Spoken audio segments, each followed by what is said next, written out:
तो मैं कुछ क्वेश्चन से चालू करूँगा which are based on understanding of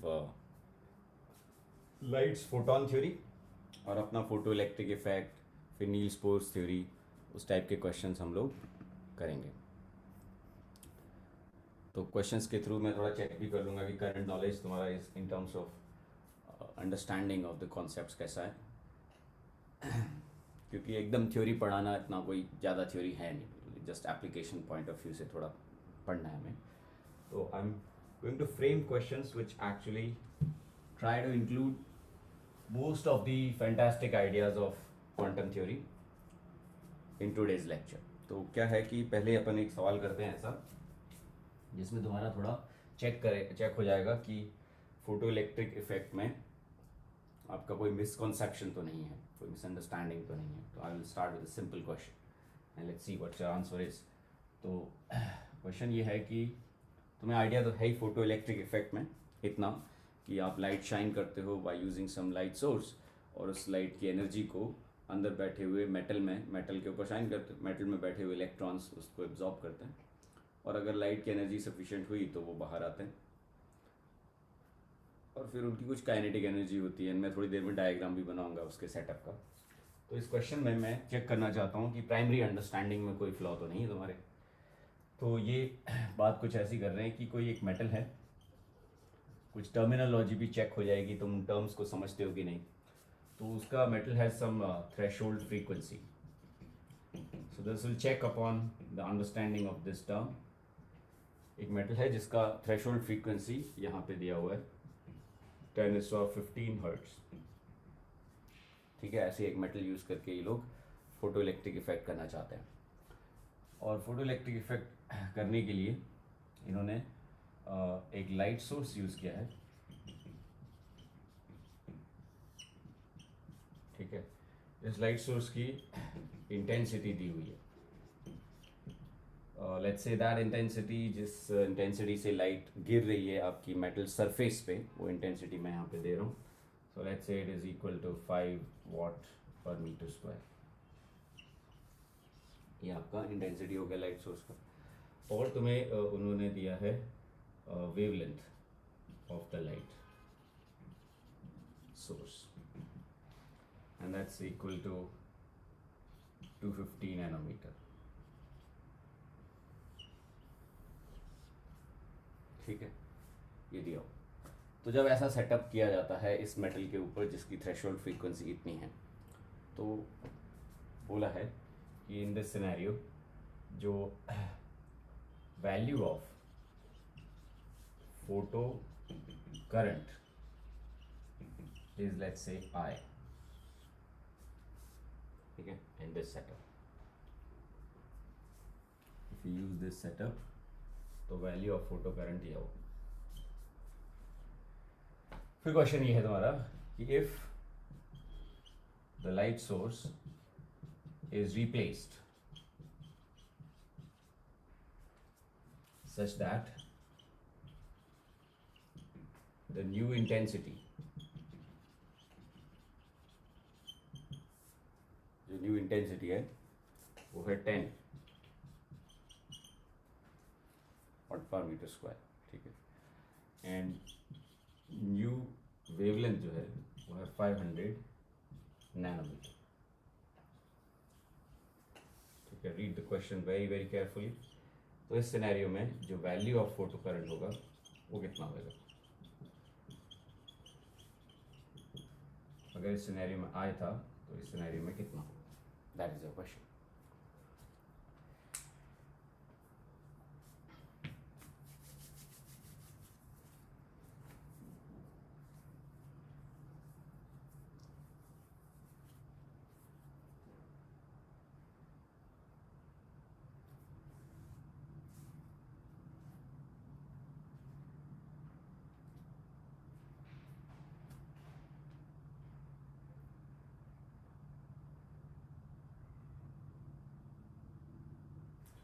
मतलब इन्होंने इंटेंसिटी डबल की है और wavelength of the light source भी डबल किया है।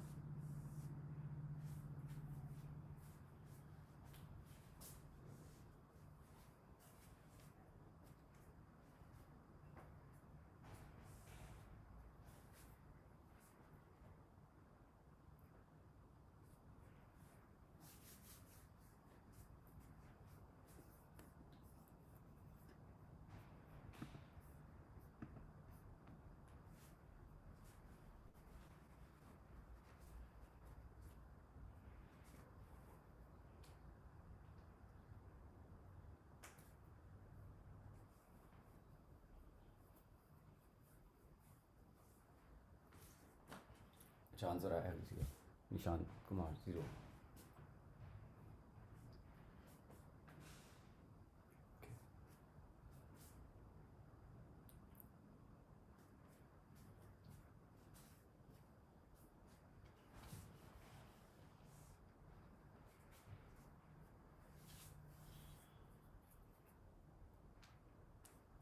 0 आंसर आ रहा है। चेक करते हैं, मैं डेटा थोड़ा ऐसे रैंडम ले लिया था। Let's see. सबसे पहले तो ये टर्म क्लियर कर लेते हैं जिसको भी नहीं समझ में आता है। थ्रेशोल्ड फ्रीक्वेंसी किसी भी मेटल की का मतलब होता है कि इस फ्रीक्वेंसी का, अगर इस फ्रीक्वेंसी का लाइट फोटोन आएगा तो ही इलेक्ट्रॉन बाहर आएंगे। इससे कम फ्रीक्वेंसी की लाइट यूज़ करोगे तो इलेक्ट्रॉन बाहर नहीं आएंगे, चाहे इंटेंसिटी कुछ भी रहे, 1000 2000 जितना भी रखो। तो एक वो मिनिमम कंडीशन जो होती है वो थ्रेशोल्ड फ्रीक्वेंसी कहलाती है। तो इससे ये समझ में आ गया कि frequency of light source has to be greater than equal to 10^15 hertz for any kind of photoelectric effect to be observed। ठीक, वो लाइन ख़त्म होने के बाद देखते हैं कि इन्होंने कैसी फ्रीक्वेंसी यूज़ की है। कहीं आई की वैल्यू सच में 0 है, मतलब आएगा कि नहीं आएगा वो इससे पता चलेगा। लैम्डा अगर इतना है तो आप फ्रीक्वेंसी कैलकुलेट कर सकते हो। वेव का फॉर्मूला 3 × 10⁸ होता है स्पीड ऑफ लाइट c/λ। तो 250 डाल दें अगर इसमें नैनोमीटर में, तो ये 17 होते हैं। सो 3/250 × 10⁻17। ठीक है, तो मेरे ख्याल से ये वैल्यू इससे तो ज़्यादा आती। तो इसका मतलब इसमें तो आता होगा अच्छा खासा करंट पर इन्होंने बाद में इन्होंने लैम्डा कर दिया डबल। तो ये वाला फ्रीक्वेंसी जो है, this new frequency has to be half of it. So 3/500 × 10⁻17। This frequency half क्यों हो गया, क्योंकि तुम देखो लैम्डा जो है वो डबल कर दिया इन्होंने। तो दिस इज एक्चुअली 3/5 ऑफ 10⁻50। ठीक, विच इज़ लेस देन 10⁻50। तो इसका मतलब ये जो लाइट यूज़ कर रहा है इंसान, इस लाइट के जो फोटॉन्स हैं उनकी एनर्जी लेस देन है the energy required to kick the electron out. तो ऐसे में ये चीज़ वैल्यू इंटेंसिटी की टोटली फालतू हो जाती है, यूजलेस हो जाती है। कितनी भी ज़्यादा हो कोई फ़र्क नहीं पड़ता। The answer has to be 0। कोई इलेक्ट्रॉन इजेक्ट नहीं होगा। Now I am going to change the values to understand the second aspect of quantum theory. First aspect इससे क्या चेक हुआ, इस क्वेश्चन से ये चेक हो गया कि सबसे पहले फ्रीक्वेंसी थ्रेशोल्ड क्या होता है। उसका मतलब उससे कम फ्रीक्वेंसी की लाइट तुम शाइन करोगे, इलेक्ट्रॉन बाहर आएंगे ही नहीं, चाहे इंटेंसिटी कुछ भी हो। तो इसलिए इस केस में अगर आ रहे थे इलेक्ट्रॉन अच्छी बात है, लेकिन इस केस में नहीं आ रहे। ठीक है, अब मैं थोड़ा वैल्यूज चेंज करता हूँ और ये बोलता हूँ कि अगर इस केस में फोटो करंट आया था और ये वैल्यू मैं चेंज करके अभी 100 नैनोमीटर कर, so I am actually reducing the lambda, तो फ्रीक्वेंसी और भी बढ़ जाएगी। ठीक है, तो पक्का इलेक्ट्रॉन आएंगे। तो अगर ये करंट आया था तो अब ये करंट कितने आए होगा ये निकालना। ठीक है, तो ये थोड़ा और डिफिकल्ट है। इसमें सच में अब इलेक्ट्रॉन आएंगे और हमें अब एग्जैक्ट रिलेशन ढूंढना है between the previous current and this current. Intensity वगैरह दिया हुआ।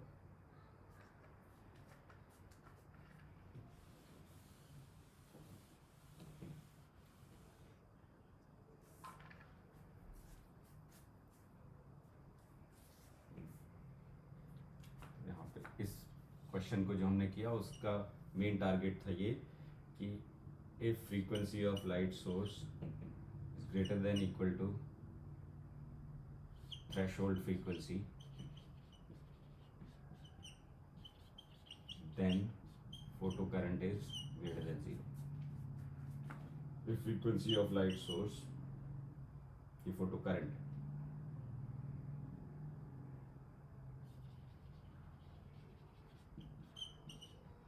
if frequency of light source is less than threshold frequency,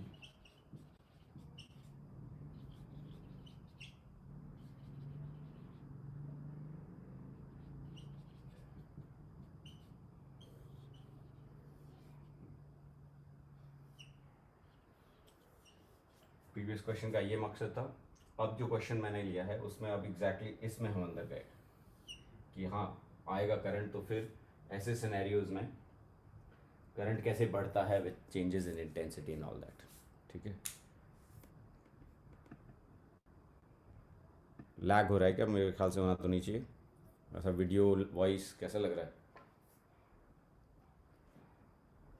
तेरा इंटरनेट स्लो होगा लगता है निशान।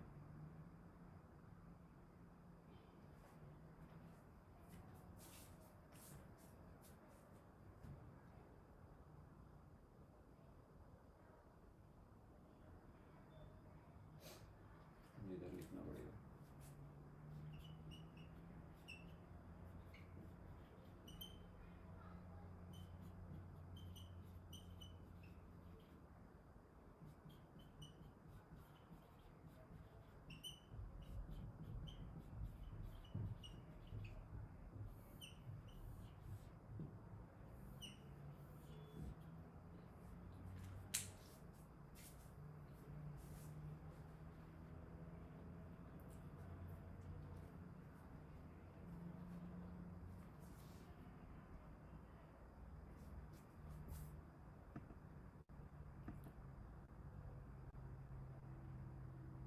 सेल्यूलर डेटा यूज़ करते हो ना, तो थोड़ा इवनिंग में लोग ज़्यादा इंटरनेट पे आ जाते हैं, इसलिए स्लो हो सकता है किसी किसी का।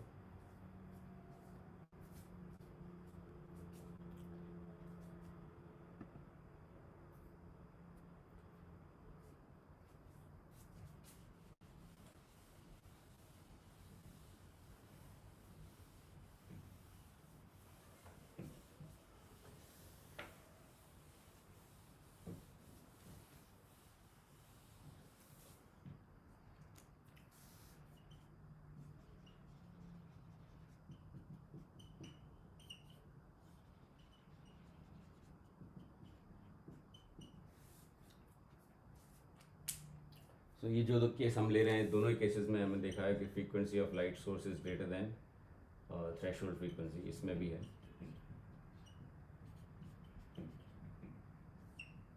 तो इसलिए अब हम देखेंगे कि जब जब इलेक्ट्रॉन आ जाते हैं बाहर, तो फिर करंट कैसे चेंज होता है with the changes in the data. तो किसी का 2 आ रहा है answer. Okay,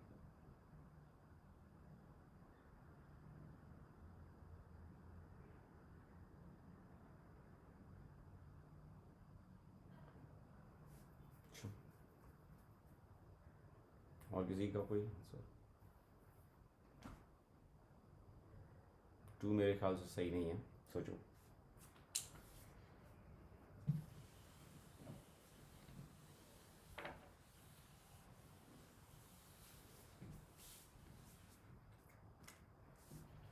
So when frequency of light source is greater than equal to threshold frequency, जब ऐसा होता है तो electrons will B kicked out, ये तो समझ में आ गया।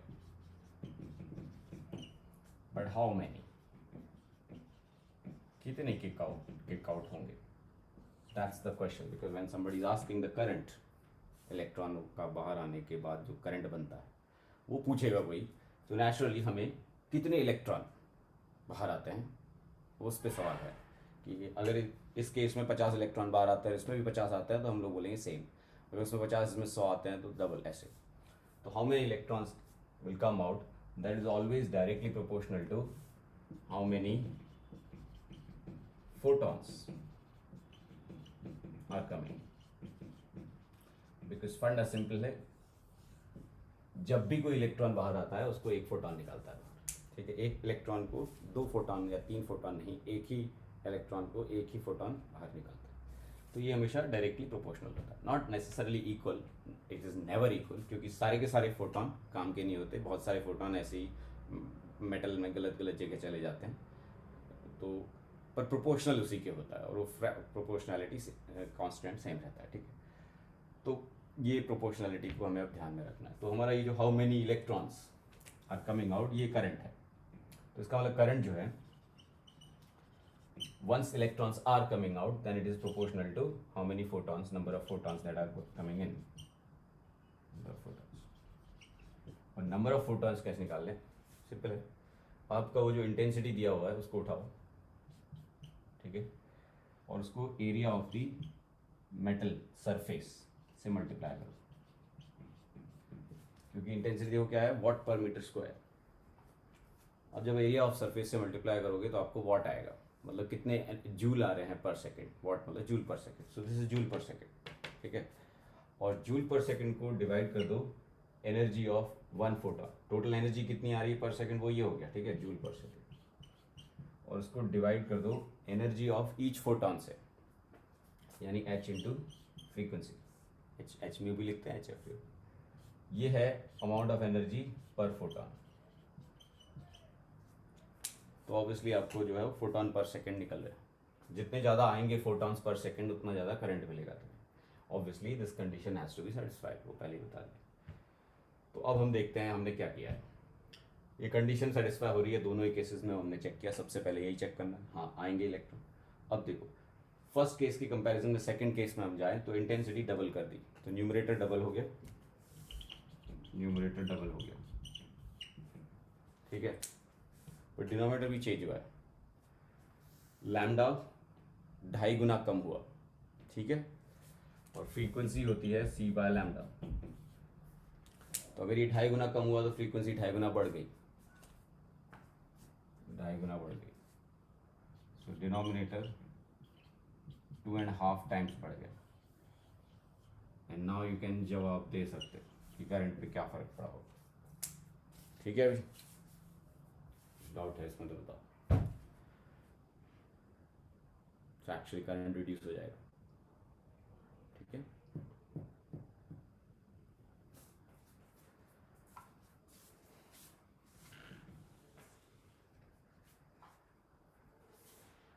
Obviously, I'm assuming the area of the surface is constant. It is the same thing.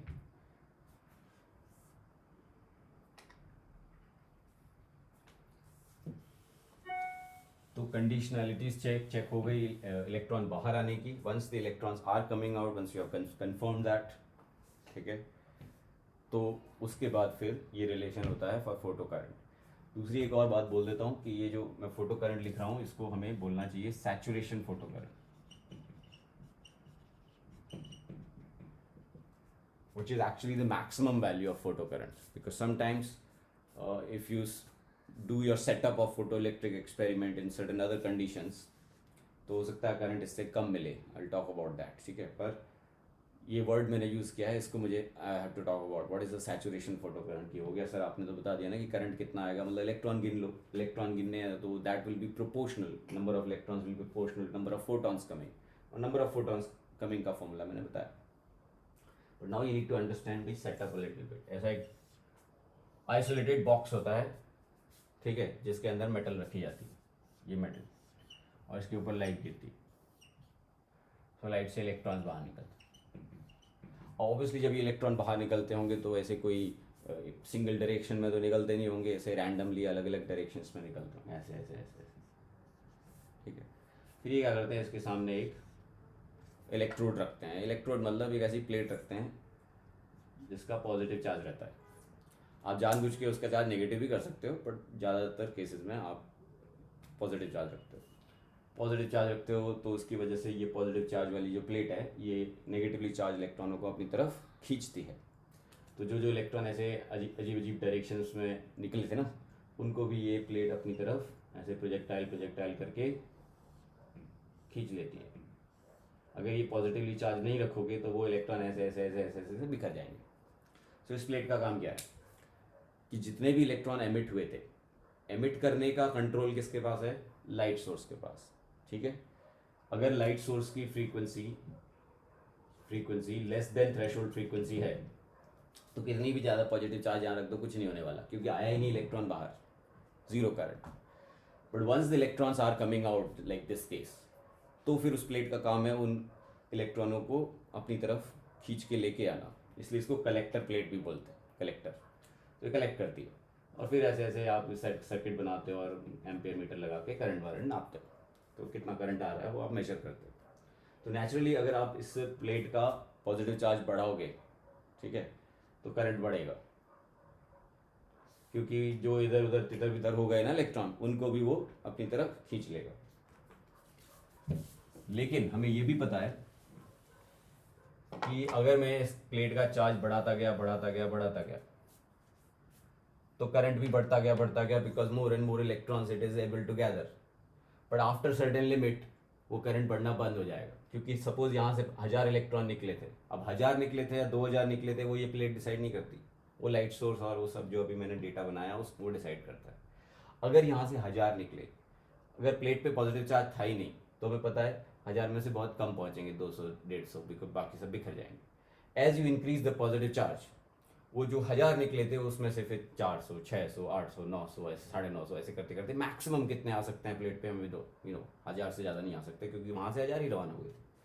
तो प्लेट का वो वाला चार्ज जो सारे इलेक्ट्रॉनों को कलेक्ट कर लेता है, उस वक्त जो करंट है उसको हम बोलते हैं सैचुरेशन फोटो करंट।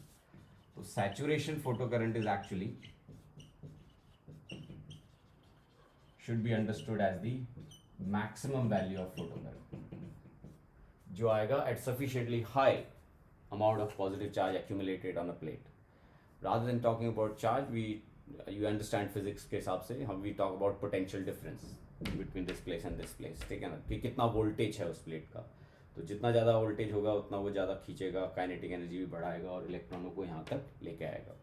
इसलिए लोग एक साथ ग्राफ बनाते हैं, इसमें वाई एक्सिस पे लिखते हैं करंट जो रीड करता है हमारा इंस्ट्रूमेंट, ठीक है, और यहाँ पे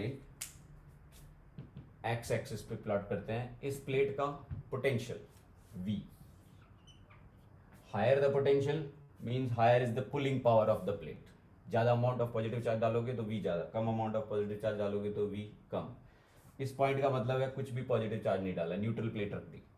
इस पॉइंट का मतलब है आपने पॉजिटिव नहीं, आपने नेगेटिव प्लेट रख दी, तो वो उल्टा रिपेल करने लग जाएगी इलेक्ट्रॉनों को और फोटो करंट को दबा देगी। तो नॉर्मली अब जब ये ग्राफ रीड करते हो तो समझो ये ग्राफ को कि अगर आपके प्लेट का पोटेंशियल काफ़ी ज़्यादा नेगेटिव हुआ,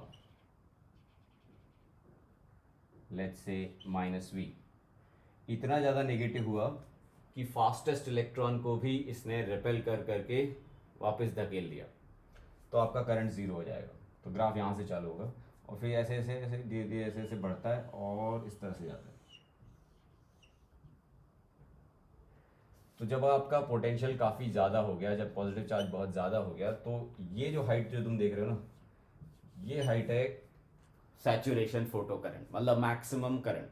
सारे इलेक्ट्रॉन जो रवाना हुए थे उस प्लेट से, मेटल से, उन सबको खींच लिया और ये है स्टॉप कर दिया। तो इस V को स्टॉपिंग पोटेंशियल बोलते हैं। तो स्टॉपिंग पोटेंशियल पे आपको 0 करंट मिलेगा और नेचुरली स्टॉपिंग पोटेंशियल जो है वो डिपेंड करेगा काइनेटिक एनर्जी ऑफ इलेक्ट्रॉन पे। तो वो रिलेशन भी सुना होगा तुमने, मैं लिख देता हूँ यहाँ पे, जस्ट रिवाइज हो जाएगा कि वो जो आप HF देते हो hµ, उसमें से आपने HF थ्रेशोल्ड सब्सट्रैक्ट कर लिया, इसको वर्क फंक्शन भी बोलते हैं, ठीक है ना।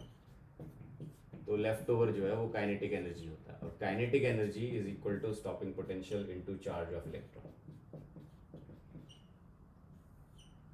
-90। ये दो हो गए रिलेशन। तो ये जो V जो तुम देख रहे हो, ये V ये वाला V है। तो अगर आप फ्रीक्वेंसी बढ़ाओगे तो ये V चेंज होगा, तो ये पॉइंट आगे पीछे सरकेगा ड्यू टू फ्रीक्वेंसी, ठीक है। अगर आपने फ्रीक्वेंसी चेंज नहीं की, सपोज 2 एक्सपेरिमेंट करते हो जिसमें एक में फ्रीक्वेंसी x थी और इंटेंसिटी जो है वो 50 थी, दूसरा एक्सपेरिमेंट करते हो जिसमें आपने फ्रीक्वेंसी 2x कर दी और इंटेंसिटी जो है वो 100 कर दी या 200 कर दी या 1000 कर दी, जो भी। तो ये वाला जो पॉइंट है, ये डिस्टेंस ग्राफ जहाँ से चालू होता है, वो इसको देख के चेंज नहीं होता, मैंने जैसे बताया, इसका इससे कोई लेना देना ही नहीं है, वो इसको देख के चेंज होता है, ठीक है। तो जैसे ऐसे पूछ लेता हूँ, अगर यहाँ फ्रीक्वेंसी x थी और यहाँ फ्रीक्वेंसी 2x है, ठीक है, अगर इस केस में ये डिस्टेंस है ना, ये वाली डिस्टेंस, तो स्टॉपिंग पोटेंशियल अगर V था, तो इस केस में स्टॉपिंग पोटेंशियल 2V होगा, ग्रेटर देन 2V होगा या लेस देन 2V होगा। A option, B option, C option, क्या लगता है चेंज तो होगा? 50,000 देखना नहीं है तुम्हें, पता है। स्टॉपिंग पोटेंशियल अगर V था तो दूसरे केस में कैसा रहेगा? Check it here.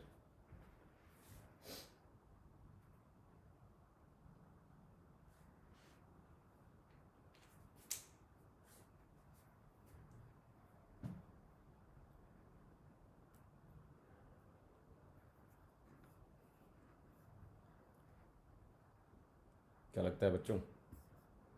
Greater than 2V, less than 2V, B option, A option. किसी को डबल भी लग रहा है. एग्जैक्टली. ठीक है, देख लेते हैं. जस्ट अ मैथमेटिकल ग्लिच और कुछ नहीं. तुम्हारे साथ ये हुआ है तो वो थोड़ी मिसअंडरस्टैंडिंग रहती है, क्योंकि लोगों ने एक बार देख लिया कि हाँ यार स्टॉपिंग पोटेंशियल काइनेटिक एनर्जी पे डिपेंड करता है और kinetic energy in turn frequency पे डिपेंड करती है. तो अगर आप इसको डबल करोगे तो डायरेक्ट प्रोपोर्शनलिटी देख के वो लोग जल्दी जल्दी बोल अरे ये भी डबल हुआ होगा और ये भी डबल. ऐसा नहीं है. ये डबल हुआ है, ये थोड़ी हुआ है. ये तो वही है ना. मतलब ऐसे है कि पहले kinetic energy HF minus W थी. अब जो काइनेटिक एनर्जी है वो HF डबल हो गया. तो काइनेटिक एनर्जी डबल नहीं होगी ना, क्योंकि ये थोड़ी डबल हुआ. अगर वो भी डबल होता तो ये डबल हो जाता. 2W सब्सट्रैक्ट करते हो तो डबल होता, पर 2W नहीं. अभी आप सब्सट्रैक्ट तो 1W ही कर रहे हो ना. So it's not going to be 2K, it's going to be greater than 2K. तो इसलिए ये आंसर सही है. ठीक है, तो इज जस्ट मैथमेटिकल ग्लिच जो भी हुआ तुम्हारे साथ. पर अभी ये ध्यान रखना आगे से. तो ये वाला लेंथ जो है ग्राफ का, कटिंग पॉइंट कितना दूर है, ये तो फ्रीक्वेंसी से रिलेटेड, इसका इंटेंसिटी से कोई कनेक्शन नहीं है. और ये वाला जो पार्ट है ये है सैचुरेशन फोटो करंट, जो एग्जैक्टली प्रोपोर्शनल होता है I into A upon HF के. ठीक है, जो हमने प्रीवियस क्वेश्चन में जैसे न्यूमेरिकली सॉल्व किया. सो इंटेंसिटी से अफेक्ट होता है, फ्रीक्वेंसी से भी ऐसे अफेक्ट होता है. So lot of people casually just say अरे ये तो सिर्फ इंटेंसिटी पे डिपेंड करता है. नहीं, ये ऐसे एग्जैक्टली अफेक्ट होता है.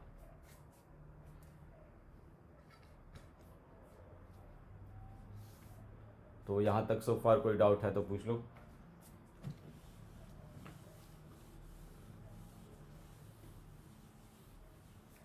तो बाकी जैसे न्यूमेरिकल करोगे थोड़ा कॉन्फिडेंस आएगा. मैंने जितनी इन्फॉर्मेशन तुमसे शेयर करनी थी वो कर दी. तो मतलब जब यहाँ पे अभी किया तो ये पॉइंट सिर्फ चेंज हुआ है और डबल से भी दूर चला जाएगा, और ये पॉइंट वैसा ही रहेगा. जो पॉइंट फ्रीक्वेंसी से कैसे चेंज होता है तुम देख सकते हो यहाँ पे. ठीक है, अगर आपने फ्रीक्वेंसी डबल की तो ये आधा हो जाएगा. ओके, ये वाला.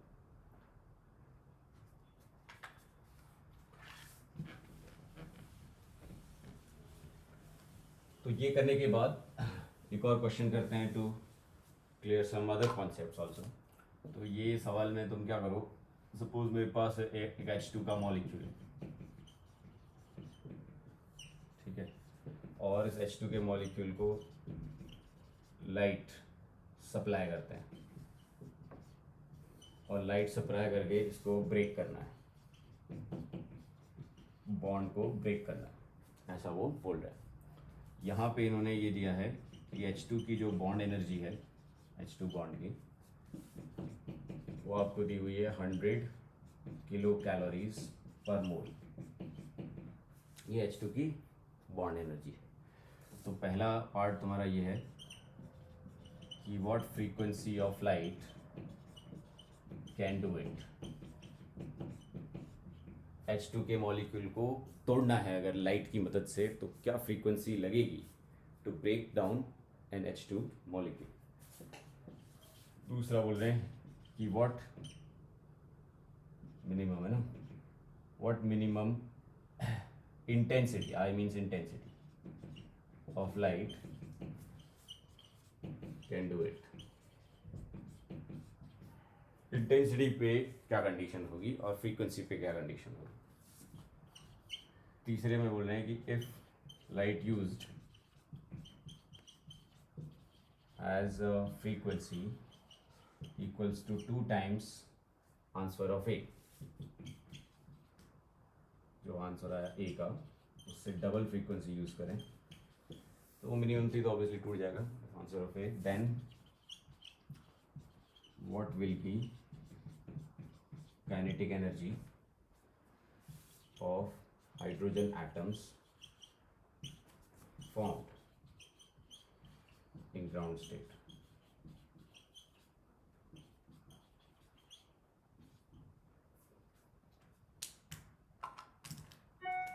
तीसरा,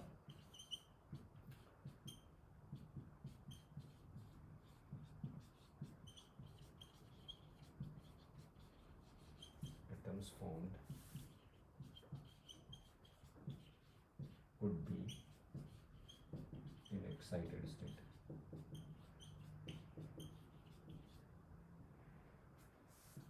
In part C.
सी का आंसर सही नहीं लग रहा निशांत, क्या डी?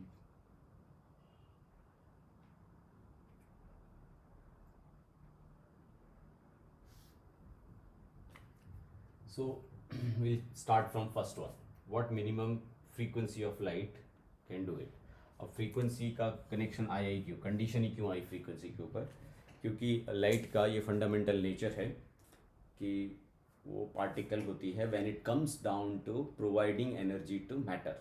सपोज यहाँ पे आपके पास पीस ऑफ मैटर है, इधर से लाइट सोर्स से लाइट आ रहा है. As long as doesn't interact with matter, जब तक वो मैटर से इंटरेक्ट नहीं करती तब तक आप उसको वेव की तरह इंटरप्रेट करते हो. आप ये सब बातें बोलते हो, lambda into frequency is equal to speed of wave and all that. लेकिन the moment it starts interacting with matter, चाहे वो इलेक्ट्रॉन हो, प्रोटॉन हो, मॉलिक्यूल हो, कोई एटम हो, कुछ भी हो, तो जब वो इंटरेक्ट करती है एटम के साथ तो फिर वो एक डिफ्यूज्ड वेव की तरह नहीं, उस वक्त वो एक हाईली लोकलाइज्ड, है ना, कॉन्सेंट्रेटेड पीस ऑफ एनर्जी की तरह एक्ट करती है, जिसको हम फोटॉन बोलते हैं. वो टुकड़े टुकड़े फोटॉन के, इसी से वो क्वांटम आइडिया बना. तो जब आप हाइड्रोजन मॉलिक्यूल्स पड़े हैं, सपोज आपके पास बहुत सारे यहाँ पे करोड़ों, ठीक है, सपोज बहुत सारे पड़े, और आप उधर से लाइट भेजते हो, तो लाइट जब इंटरेक्ट करेगी इस पीस ऑफ मैटर से जिसमें करोड़ों मॉलिक्यूल्स है, तो इट डजेंट मैटर कि उसके अंदर 2 करोड़ हाइड्रोजन मॉलिक्यूल्स है, 1 करोड़ है या 50 लाख है, as long as the bond breaking is concern. क्योंकि बॉन्ड ब्रेकिंग के लिए मैंने जैसे बोला कि वो छोटे छोटे एनर्जी के टुकड़ों के फॉर्म में इंटरेक्ट करती है, यानी 1H2 molecule will always interact with 1 piece of light. इसलिए H2 मॉलिक्यूल टूटेगा या नहीं टूटेगा वो लाइट की वेव अंडरस्टैंडिंग डिसाइड नहीं करती, वो लाइट का पार्टिकल थ्योरी डिसाइड करता है. क्योंकि H2 मॉलिक्यूल को पार्टिकल मिलता है, तो एक H2 मॉलिक्यूल की लड़ाई एक पार्टिकल से है. तो अभी हमें चेक ये करना है कि एक H2 मॉलिक्यूल को तोड़ने के लिए जितनी एनर्जी चाहिए वो आपके पार्टिकल ऑफ लाइट के पास है कि नहीं, फोटॉन के पास है कि नहीं. यानी ये जो डेटा है 100 किलो कैलोरीज जो भी लिखा है, ये पर मोल है. This is useless data. We want to find out एक मॉलिक्यूल को तोड़ने के लिए कितनी एनर्जी लगती है. तो इसलिए सबसे पहले वही ढूंढना पड़ेगा. तो वो मैंने यहाँ पे कर दिया, एवोगैड्रो नंबर से डिवाइड किया, तो एक मॉलिक्यूल को तोड़ने के लिए इतने कैलोरीज, एक बॉन्ड को तोड़ने के लिए इतनी लगती. यही एनर्जी होनी चाहिए लाइट के टुकड़े के पास भी. ये है मैटर का टुकड़ा H2 molecule. So you have to go down to the particle particle interaction. So this must be equal to H times frequency. इससे कम फ्रीक्वेंसी हुई तो अपना काम हो ही नहीं पाएगा. सो इसलिए that number is totally useless. You have to go down to what is the requirement per molecule, per particle. Matter के एक पार्टिकल की क्या रिक्वायरमेंट.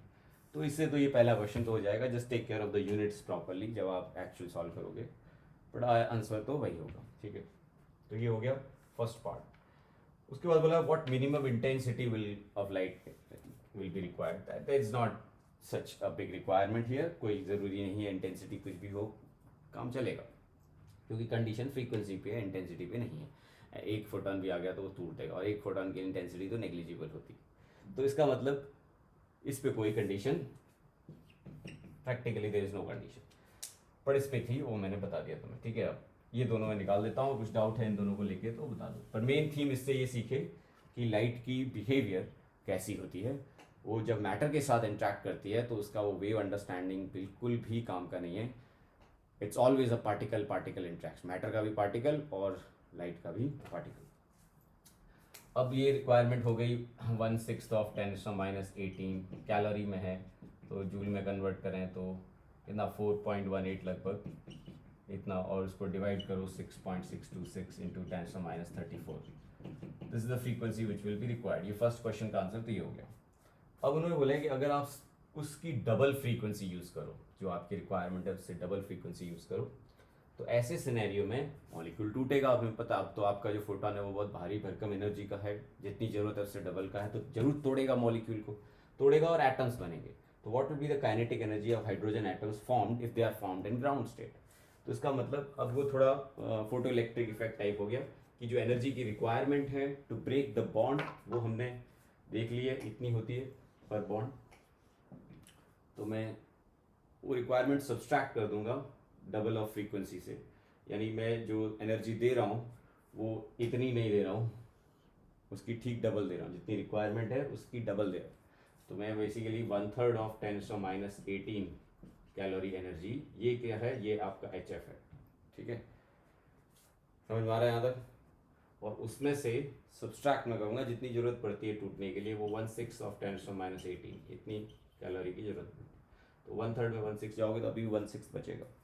तो ये जो 1/6 ऑफ 10⁻18 कैलोरी बचता है energy, excess energy, that will be the 2 broken down hydrogen atoms की काइनेटिक एनर्जी। सो अगर आपने लाखों करोड़ों हाइड्रोजन मॉलिक्यूल्स तोड़े हैं तो पर एटम आप ऑन एन एवरेज निकालो तो 1/6 का आधा यानी 1/12 ऑफ 10⁻18 कैलोरी और 1/12 ऑफ 10⁻18 कैलोरी, ये हो जाएगा, ठीक है। तो यहाँ पे कोई डाउट है तो बताओ। ये might ask you the temperature and all that also, कि अगर बहुत सारा बड़ा सैंपल था तो टेम्परेचर पूछ सकते हैं, उसके लिए तो थोड़ा थर्मोडायनेमिक्स में जाना पड़ेगा कि काइनेटिक एनर्जी का टेम्परेचर ऑफ मॉलिक्यूल्स के साथ क्या रिलेशन है। तो अगर किसी को आता है तो वो यूज़ कर सकते हैं, बट अभी हम लोग वो नहीं टच कर रहे हैं तो इसलिए मैं यहाँ पे छोड़ रहा हूँ, ठीक है। तो this will be the average kinetic energy पर hydrogen atom when they are broken into the atoms. तो इसका जवाब 1/12 ऑफ 10⁻18 कैलोरी पर एटम होता है। और कुछ डाउट है इसमें? हाइड्रोजन एटम्स लिखा है तो दोनों का काइनेटिक एनर्जी ऐड होगा, हाँ टोटल है, मतलब पर हाइड्रोजन एटम, दिस इज पर हाइड्रोजन एटम, ठीक है, और दोनों का मिला के ऑब्वियसली 1/6, और which is obviously the average taken over a large sample, क्योंकि ऐसा कोई जरूरी नहीं कि दोनों का एग्जैक्टली सेम ही हो हर बार। तो this is going to be valid for a large amount of hydrogen molecules being broken into hydrogen atoms, and what you are writing here is the average kinetic energy per hydrogen atom. तो ये तो हो गया यहाँ तक, ठीक है, ये वाला पार्ट कर दिया। अब लास्ट पार्ट जो है वो थोड़ा अभी हम नील्स बोर की थ्योरी को देखना पड़ेगा, टच करना पड़ेगा। लास्ट पार्ट में वो बोल रहे हैं कि इज इट रियली पॉसिबल कि ये जो आपने काम किया पार्ट सी में अभी उस काम से मॉलिक्यूल तो टूट ही रहा है, बॉन्ड तो टूट ही रहा है, बॉन्ड टूटने के बाद जो हाइड्रोजन एटम्स बनते हैं, इज इट रियली पॉसिबल कि वो हाइड्रोजन एटम्स एक्साइटेड स्टेट में बने, ना कि ग्राउंड स्टेट में, ठीक है।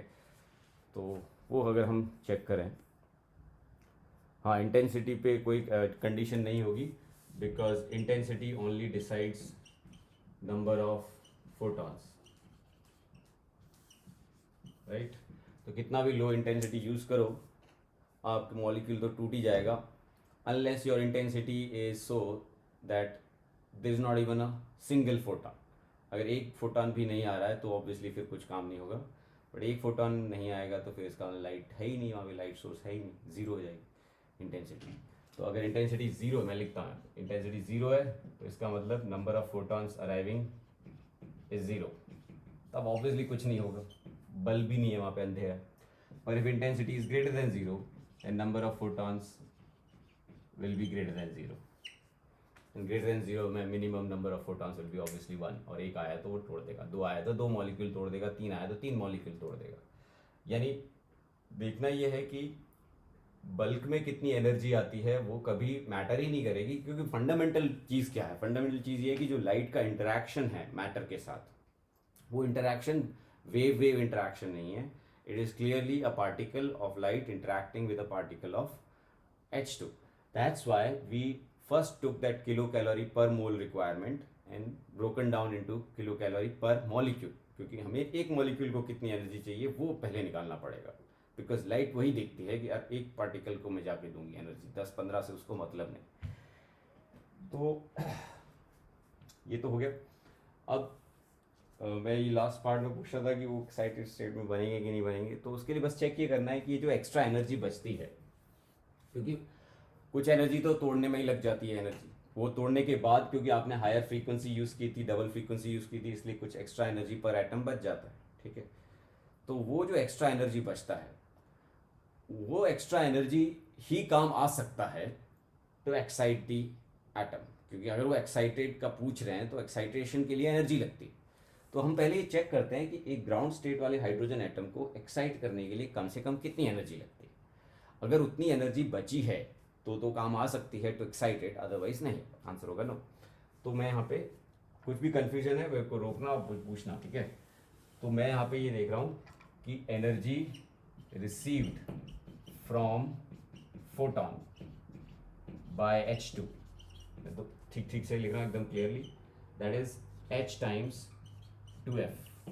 जो हमने कैलकुलेट किया वो HF का वैल्यू उसका डबल, तो पार्ट सी में जो फ्रीक्वेंसी थी वो 2 times the part of part 1, तो वो हमने देखा था वो 1/3 ऑफ 10⁻18 कैलोरी हो गया। Energy required to break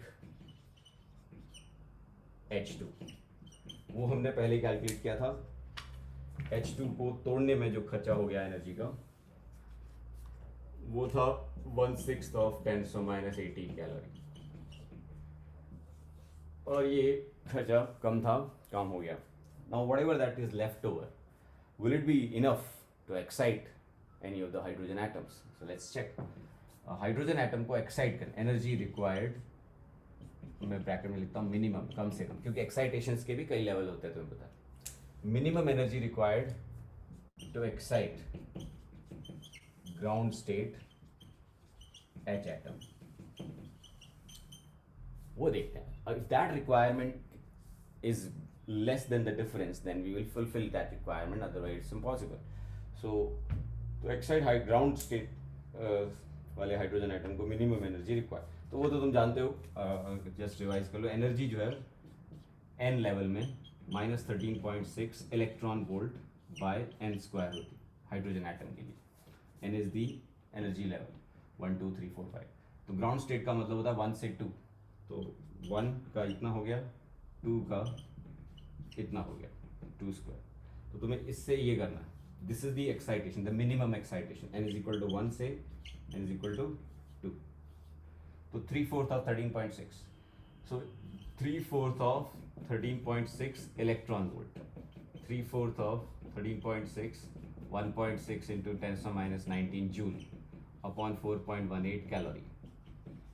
This is the energy required, minimum energy required to excite a hydrogen atom.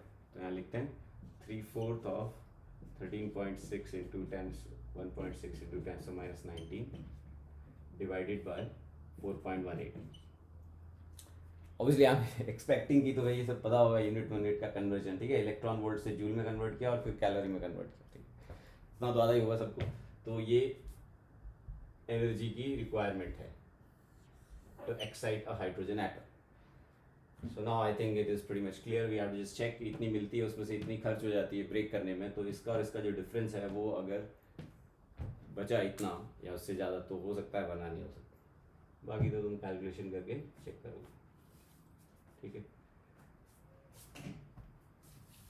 तो 3/16.3 इंटू नहीं है, ये रिक्वायरमेंट कम ही है ना मेरे ख्याल से, हो जाएगा मेरे ख्याल से कम, ठीक है। अब कोई डाउट है तो बताओ, बराबर है सब?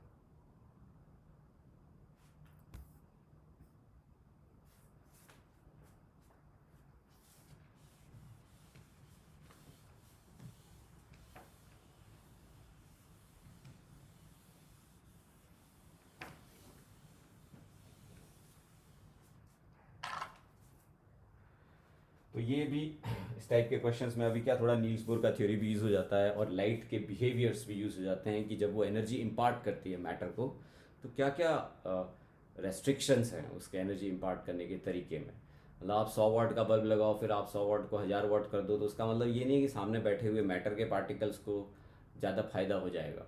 ज़्यादा फ़ायदा मैटर के पार्टिकल्स को तभी होगा जब फ़ायदा देने वाले पार्टिकल्स ऑफ लाइट ज़्यादा एनर्जी के होंगे, which is related to as you know frequency. तो इसलिए वो फ्रीक्वेंसी पे तो कंडीशन थी और इंटेंसिटी पे कोई कंडीशन नहीं है, क्योंकि intensity doesn't decide how much energy is going to be imparted to a particle of matter. तो ये हटा दिया जाए। फिर थोड़ा और हम लोग कॉम्प्लेक्स लें अज्यूमिंग कि तुम लोग यहाँ तक की चीज़ें ठीक से समझ रहे हो, because see in my lectures it will happen that way only कि मैं थोड़ा धीरे धीरे स्लोअर लोअर लेवल पे चालू करूँगा, but covering the concepts, and then as I expect you are understanding the idea pretty well, तो हम थोड़ा फिर लेवल बढ़ा देंगे। ठीक है, तो अभी मैं एक ट्राई कर रहा हूँ ये चीज़, जिससे हमें और थोड़ी ज़्यादा थॉरो अंडरस्टैंडिंग मिलेगी कि how atoms behave and how electrons behave inside the atom with regard to energy changes. Main focus क्या है, एनर्जी चेंजेस कैसे होते हैं उनके। जैसे इस क्वेश्चन से भी एक तरह से ये क्लियर हुआ है कि हाइड्रोजन एटम को जब एक्साइट करना था, तो देखो हाइड्रोजन एटम कितना स्पेशल है अपने आप में, कि मैं एक्साइट अगर हूँगा, यानी मैं अगर एनर्जी लूँगा तो कम से कम 13.6 इंटू 3/4 लूँगा, इससे कम तो लूँगा ही नहीं। Now this kind of thing never happens in the classical regime of mechanics or classical ideas, क्योंकि आप कोई ऑब्जेक्ट है, कोई ब्लॉक है, अपन जब क्लासिकल मैकेनिक्स पढ़ते हैं, ब्लॉक है 2 किलो की, तो आप उसको अगर उसके ऊपर वर्क करना चाहते हो, फोर्स डिस्प्लेसमेंट करके वर्क करना चाहते हो, तो कोई मिनिमम वर्क की कंडीशन कभी नहीं होती, आप जितना चाहो कर सकते हो। That is the idea of classical mechanics, कि आप बहुत ही कम फोर्स लगाओ 10⁻³ जूल, और फिर आप उसके ऊपर डिस्प्लेसमेंट करो 10⁻³ मीटर।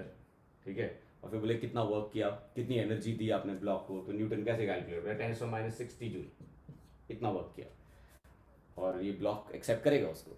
लेकिन this idea doesn't apply in quantum mechanics. Quantum mechanics बोलते नहीं, ऐसा कुछ नहीं है, वो नहीं करेगा, वो उसका रूल है अपना। ठीक है, so that is the main difference between the mechanics that you study other than quantum mechanics. तो वो रेस्ट्रिक्शन हमने देखी, तो उसी चीज़ को हम लोग थोड़ा और अच्छे से समझना चाहते हैं। तो इसको तुम इस तरह से कर लो कि, क्योंकि they are very high chances, past में भी जेई में एडवांस में क्वेश्चंस आए हैं। ऑब्वियसली दीज थिंग्स जो हम कर रहे हैं यहाँ पे, couple of questions are important from advance point of view. तो सपोज आपके पास एक ऐसा हाइड्रोजन एटम है और ये ग्राउंड स्टेट में, ठीक है, इसका मतलब इसको एक्साइट किया जा सकता है। ठीक, और एक्साइट करने के अलग अलग लेवल्स हैं। ऐसा नहीं कि आप थोड़ा सा भी नच दोगे, थोड़ा सा भी दोगे तो वो एनर्जी ले लेगा, ऐसा कुछ नहीं है। एक्साइटेशन अंदर बैठा हुआ इलेक्ट्रॉन की बात कर रहा हूँ, वो एक मिनिमम एनर्जी के लॉट्स मांगता है, which are 1 2 3 4 energy levels, we understand that. So this is ground state hydrogen atom, suppose it's stationary rest पे, और यहाँ पे कोई अल्फा पार्टिकल। अब अल्फा पार्टिकल तुम्हें पता है 4 गुना भारी होता है अपने हाइड्रोजन एटम से। ठीक है, अगर इसका मास m है, इसका मास 4m होता है, तो ये अल्फा पार्टिकल इधर भागता हुआ था, ये रुका हुआ था। ठीक है, तो इसकी कुछ काइनेटिक एनर्जी होगी, let's say that kinetic energy is lambda. ठीक है, अब वो काइनेटिक एनर्जी से आता है और स्टेशनरी हाइड्रोजन एटम से टकराता है, टक्कर हो गई। अब तुम्हें ये बताना है कि what should be the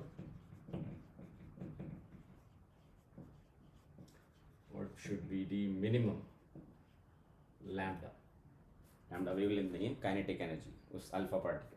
what should be the minimum lambda such that there is an inelastic collision. So I'm being a bit selfish here. I'm taking a use of little bit of physics, but modern physics के अंदर ये question बन सकता है, और मैं इसमें कुछ केमिस्ट्री वाला पार्ट भी, एटॉमिक स्ट्रक्चर का भी काफ़ी क्लियर होगा।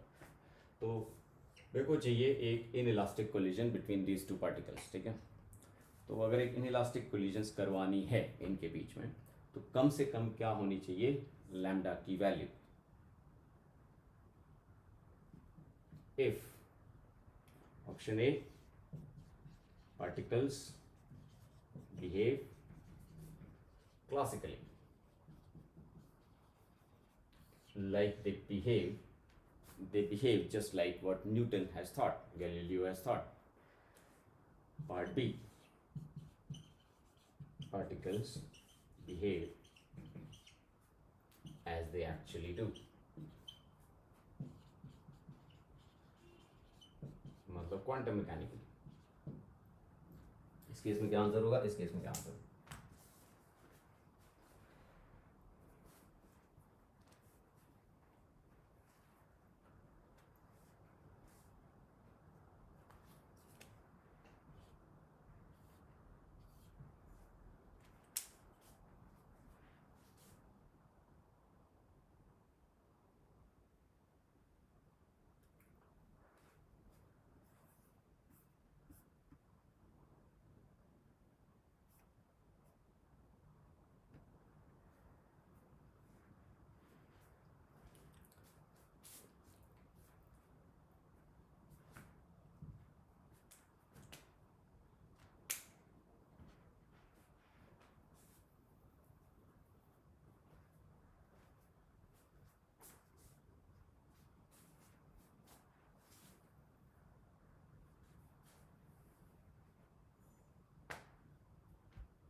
निशान क्या बोल रहा है पहले में?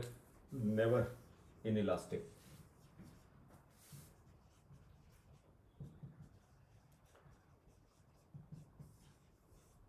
तो मतलब क्या क्लासिकली कभी इन इलास्टिक कोलिजन होते ही नहीं है?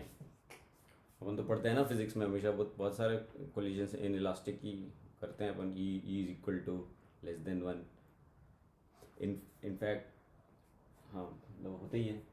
तो प्रॉब्लम क्या है इसमें, क्यों नहीं हो सकता इन इलास्टिक? ऐसा क्यों बोल रहे हैं निशान, बताओ।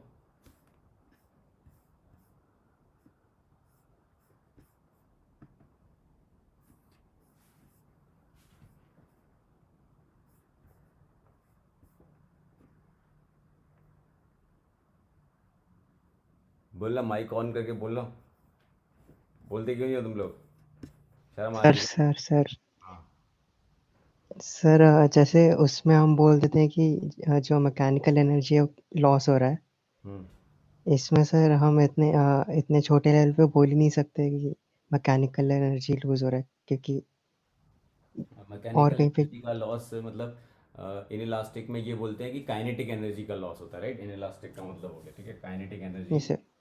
का लॉस होता है। इस मतलब इन दोनों की kinetic energy after the collision अगर ऐड करोगे तो उतनी नहीं आएगी। तो मतलब that energy needs to be accounted by somewhere else, right? Energy conservation तो वायलेट नहीं हो सकता, चाहे क्लासिकली करो या क्वांटम मैकेनिकली करो। तो होगा क्या, अगर आप क्लासिकली ट्रीट कर रहे हो इनको, तो इनकी काइनेटिक एनर्जी अगर कम हो जाती है ना, इन इलास्टिक कोलिजन में, तो वो जो कम हुई वो कौन लेगा? हाइड्रोजन एटम की। मतलब जैसे अभी सोचो, मैं ये बोलता हूँ कि ये मेरे पास दो बड़ी बड़ी ऑब्जेक्ट्स हैं, 1 किलो की, ये 2 किलो की, ठीक है। नॉर्मल जैसे फिजिक्स में कोलिजन करते हैं, 1 किलो के अंदर करोड़ों छोटे छोटे एटम्स और सब आपस में टकरा रहे हैं। अभी बताओ 1 किलो की और 2 किलो की चीज़ अगर इस तरह से टकराते हैं, तो क्या ऐसा टक्कर हो सकता है कि E is less than one? E is less than one वाला टक्कर हो सकता है? क्या बोलता है निशान? ऐसे हो सकता है। तो जब ऐसा टक्कर होगा तो काइनेटिक एनर्जी में लॉसेस हो जाएंगे, राइट? तो ये जो लॉसेस हुए सपोज एक्स जूल, ये एनर्जी कहाँ गई फिर? क्या बोलोगे ऐसे केस? सर वो उसके अंदर चली गई, इसके अंदर ये आपस में बांट ली, मतलब इंटरनल दोनों एनर्जी बढ़ मासेस के अंदर। है ना? इनकी इंटरनल एनर्जी बढ़ जाएगी, क्योंकि ये मासेस बहुत छोटे छोटे एटम्स के बने हुए हैं। वो एटम्स बोलेंगे हम थोड़ा एनर्जेटिक, थोड़ा गर्म हो जाएगा वगैरह वगैरह, ठीक है। सो इंटरनल एनर्जी बढ़ जाता है। तो जब भी इन इलास्टिक कोलिजन होते हैं इन द क्लासिकल वर्ल्ड, तो काइनेटिक एनर्जी घटती है, तो दोज पार्टिकल्स हु पार्टिसिपेटेड उनका इंटरनल एनर्जी बढ़ जाएगा। तो will speak the same thing है कि ये जो पार्टिकल आपस में पार्टिसिपेट करते हैं, इनकी अगर इन इलास्टिक कोलिजन हुई तो इनकी इंटरनल एनर्जी बढ़नी चाहिए, because losses in kinetic energy needs to be accounted by the increment in internal energy. तो हाइड्रोजन एटम अपनी इंटरनल एनर्जी बढ़ा देगा, और हाइड्रोजन एटम में होता है इलेक्ट्रॉन, और इलेक्ट्रॉन अपना इंटरनल एनर्जी बढ़ा देगा, because assuming that nucleus is just one particle, it doesn't increase internal energy. तो वो इलेक्ट्रॉन अपनी इंटरनल एनर्जी बढ़ा देगा, मतलब इलेक्ट्रॉन की एनर्जी बढ़ जाएगी। तो अगर इलेक्ट्रॉन क्लासिकली बिहेव करे, सपोज क्लासिकली बिहेव करे, और फिर हम जाके इलेक्ट्रॉन को पूछें कि भाई तू अपनी एनर्जी कितनी बढ़ा सकता है, क्योंकि ज़रूरत है, तेरे को एनर्जी बढ़ाने की ज़रूरत है, क्योंकि हमें इन इलास्टिक कोलिजन करानी है इन बड़ी पार्टीज के बीच में, तो जो लॉस होगा वो तेरे को लेना पड़ेगा, ठीक है। तो अगर इलेक्ट्रॉन क्लासिकली बिहेव करे, तो बताओ जवाब क्या आएगा इलेक्ट्रॉन की साइड से कि कितनी एनर्जी बढ़ा सकता है? तो क्या जवाब आएगा? कितनी भी एनर्जी चली। एनीथिंग ग्रेटर देन जीरो, ठीक है, एनीथिंग ग्रेटर देन जीरो। तो अब समझ में आ गया कि इन दोनों के बीच में इन इलास्टिक कोलिजन अगर करवानी है, if the particles behave classically, तो लैम्डा पे कोई कंडीशन नहीं आती। All that I need is lambda should be just greater than zero, ताकि वो आखिर में टक्कर खाए। क्योंकि whatever minimum loss of kinetic energy happens, that can be transfer to the electron, and electron is going to welcome it कि भाई मैं तो क्लासिकल पार्टिकल हूँ, मेरे को तो कुछ भी एनर्जी दी तो मैं ले लूँगा, तो तुम अपना अपना देख लो। तो ये अपना लॉस करेंगे और इलेक्ट्रॉन गेन करेगा। तो इस केस में तो आंसर हो जाएगा कि अगर आपको इन इलास्टिक करवानी है, तो there is no necessary condition on the value of lambda, I just need anything which is greater than zero and it will suffice. Inelastic कराई जा सकती है। But when the particles behave the way actually behave, यानी quantum mechanically, तो हमें पता है वो इलेक्ट्रॉन जो है वो भाव खाएगा। वो बोले नहीं, अगर तुम दोनों इन इलास्टिक कोलिजन करना चाहते हो, मतलब एनर्जी काइनेटिक लूज करके मेरे ऊपर डालना चाहते हो कि मैं ले लूँ, तो मैं तो भाव खाऊंगा, मैं तो कुछ खास खास एनर्जी ही एक्सेप्ट करूंगा, उसके अलावा नहीं. That is the rule that we understand electron will put forward. तो उस वजह से लैम्डा पे कंडीशन आएगी, क्योंकि अगर ये दोनों टक्कर खाते टाइम बोलते हैं यार हम लोग एनर्जी लूज करके इतनी दे सकते हैं तेरे को, सपोज एक्स अमाउंट दे सकते हैं, इलेक्ट्रॉन को बोलते हैं हम एक्स अमाउंट दे सकते हैं, और इलेक्ट्रॉन बोले नहीं है एक्स अमाउंट नहीं, मेरे को तो 2x अमाउंट चाहिए, तो वो वाला केस रूल आउट हो जाएगा. तो that is the case in the second scenario. तो मैं यहाँ पे थोड़ा पहला वाला तो सिनेरियो समझा दिया कि उसमें तो कोई चक्कर ही नहीं है, कहीं कुछ भी एनर्जी तो बस टच करना चाहिए, हो गया. But in the second case जो लॉस इन काइनेटिक एनर्जी होगा that should exactly match with increment in energy of electron. और increment in energy of electron होता है 13.6. ठीक है, हाइड्रोजन एटम है तो ग्राउंड स्टेट में है 1/1 square minus 1/n square. And obviously I am talking about the condition on the lambda, so I would take the minimum gap कि कम से कम इलेक्ट्रॉन कितना मांगता है, because classically it is 0 but quantum mechanically minimum value ये है. ठीक है, 1 से 2, यहाँ तक तो समझ में आया. This is the demand of electron, इससे कम चलेगा नहीं. अगर कुछ भी डाउट है तो मेरे को यहाँ पे पूछ सकते हो रोक के. This is the minimum demand from the electron and that demand needs to be fulfilled by the collisions loss of kinetic energy. So loss of kinetic energy must match with this, ये electron volt में. अब तुम्हें ये निकालना है loss of kinetic energy कितना होगा जब एक इनइलास्टिक कोलिजन होता है, और फिर जब कंडीशन आ जाएगी lambda. So why don't you try now?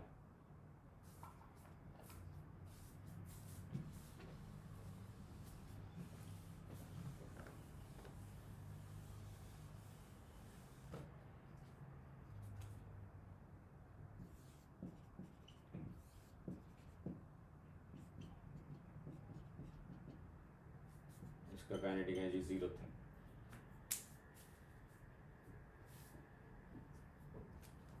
So loss of kinetic energy is lambda plus 0 minus kinetic energy after collision.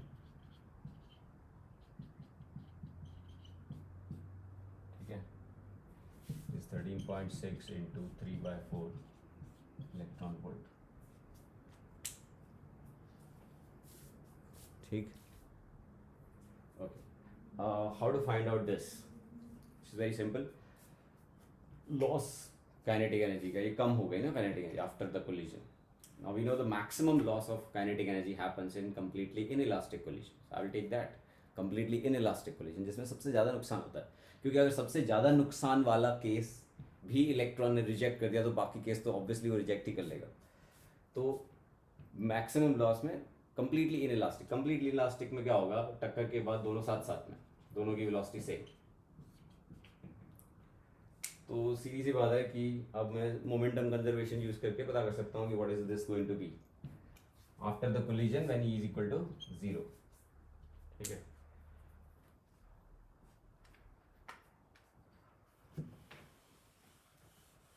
तो मुझे लैम्डा की मिनिमम वैल्यू आ जाएगी. I hope you are clear here कि मैक्स. इसमें ये क्यों ले रहा हूँ ये वाला केस, क्योंकि in this case only loss in kinetic energy is highest as I'm taking this case.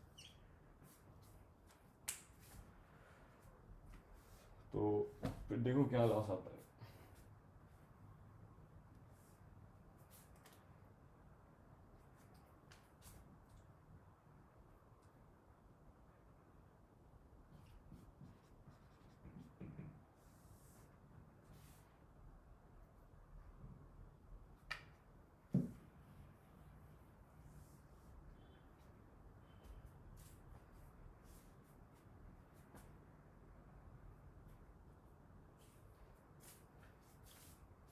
ऐसे सीधा ऐसे कर सकते हो, p²/2m is kinetic energy. Momentum conservation use करा, नीड पीस, तो इसका मोमेंटम होगा 2 times mass into kinetic energy. दूसरे वाला का मोमेंटम 0 था, momentum before the collision. after the collision 5m moves with speed v, 5m, sorry. So the speed becomes 8 by 5 times lambda. Root लगाना भूल गया मैं.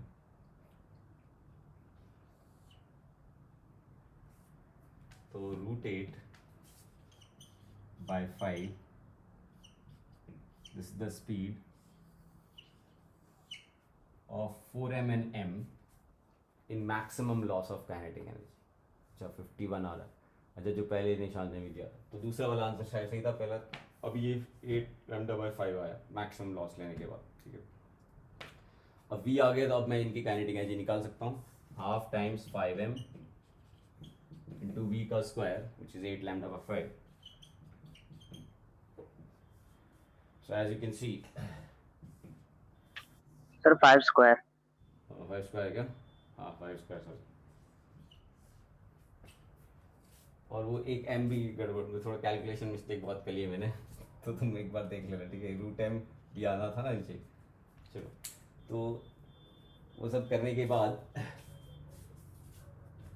साफ सुथरा लिखते हैं 1/2 इंटू 5m v का स्क्वायर यानी 8 lambda by 25m. 8 lambda by 25m. I hope now is clear. तो ये ऐसे ऐसे किया, तो कुल मिला के ये 5 10 8/10 ना लैम्डा आता है 0.8. सो 0.8 लैम्डा बेसिकली. तो वो उसके साथ मैच होना चाहिए, तो तुम्हें लैम्डा की मिनिमम वैल्यू आ जाएगी 5 टाइम्स ऑफ दैट. ठीक है, ऐसे ही किया था. ओके, तो this actually clears not only just momentum conservation, वो सब छोड़ो, तुम फिजिक्स में करोगे अच्छे कॉन्कर करोगे उनको. What it actually concerns with us with regard to atomic structure and the behaviour of particles in quantum mechanical way is that कि वो बड़े ज़िद्दी होते हैं. वो एक एनर्जी के लेवल सेट करके बैठे हैं पहले से ही, और उन एनर्जी लेवल्स के बीच में ही ट्रांजिशंस कर सकते हैं. उससे कम एनर्जी अगर उनको दोगे तो they will always deny it and they will never accept it.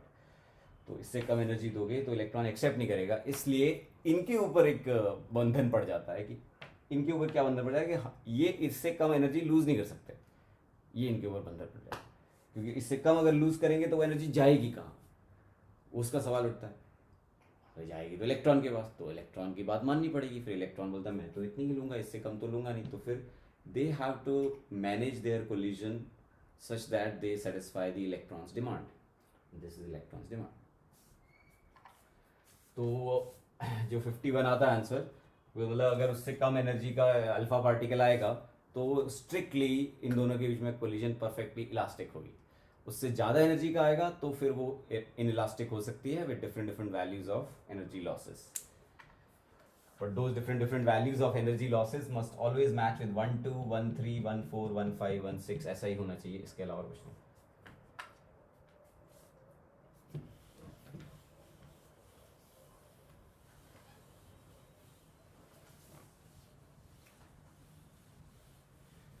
तो फिर भी हम लोग साइड में ये सब फॉर्मूले लिख देते हैं. एनर्जी ऑफ इलेक्ट्रॉन जो है -13.6 by n square electron volt होती है in hydrogen atom. And if it is other one electron systems तो एनर्जी ऑफ इलेक्ट्रॉन थोड़ा डिफरेंट है. -13.6 z square by n square electron volt in one electron systems जिनका z 1 नहीं है. तो वो जनरल फॉर्मूला ये है, उसका स्पेशल केस ये है. और मोर लेस ज़्यादा यही है. बाकी यही हीलियम प्लस लिथियम 2+ तो सब जानते हो, ये सब हो गया. बट इसके अंदर भी ब्रेक डाउन ऑफ एनर्जीज भी पता होना चाहिए. मैं फिर भी लिख रहा हूँ. काइनेटिक एनर्जी का formula 13.6 z square by n square होता है. उस माइनस साइन हटा दो. और जो पोटेंशियल एनर्जी है, इलेक्ट्रोस्टैटिक पोटेंशियल एनर्जी इलेक्ट्रॉन की, वो -27.2 z square by n square electron volt होती है.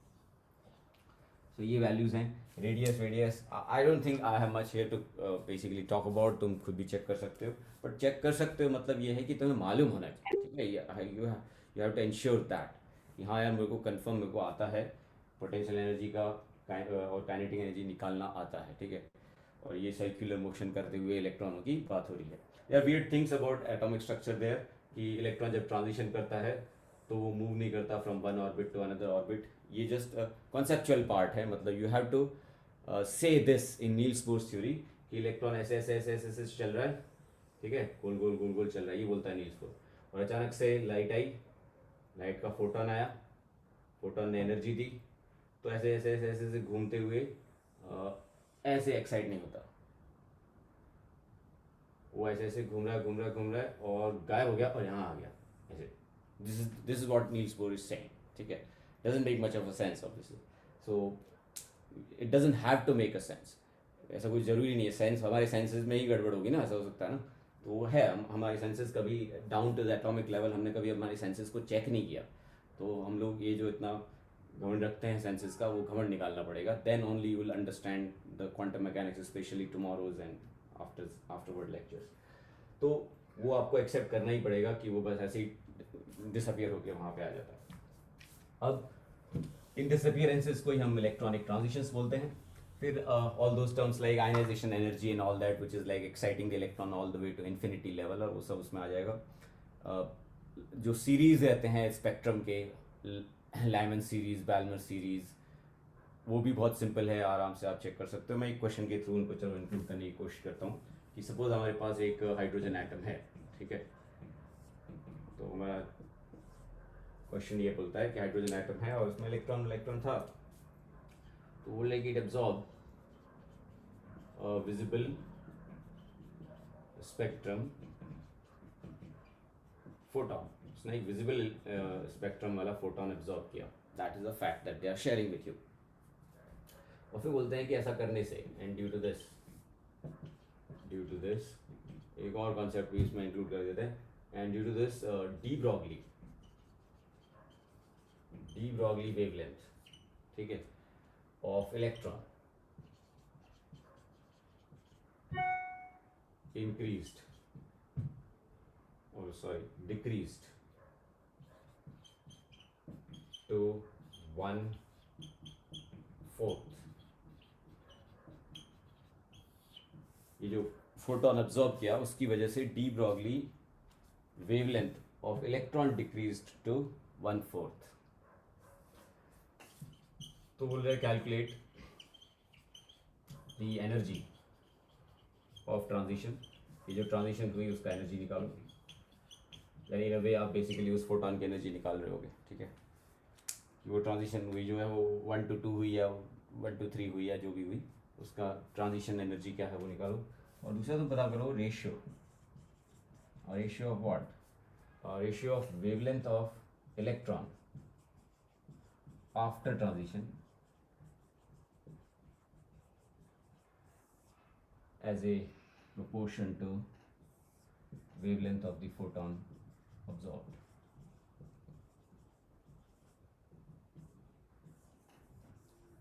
लाइट का वेवलेंथ और इलेक्ट्रॉन के वेवलेंथ का रेशियो निकालना.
3.75.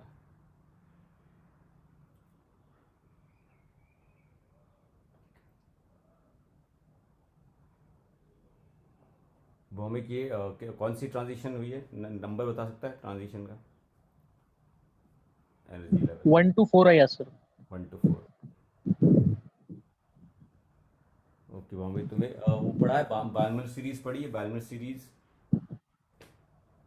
हाँ हाँ वो विजिबल विजिबल सीरीज होती है वो, है ना? हाँ सर, अल्ट्रा वायलेट और विजिबल दोनों रहते हैं। Balmer series. हाँ अल्ट्रा वायलेट तो लाइमन सीरीज रहती। हाँ, वो प्योर अल्ट्रा वायलेट की। हाँ, और बाल्मर सीरीज मतलब मोर मेजरली विजिबल रहती है, हाँ। थोड़ी बहुत है। तो हाइड्रोजन एटम में बात कर रहे हैं अपन। तो 1 to n ये होता है लाइमन सीरीज बेसिकली, और जो विजिबल वाला है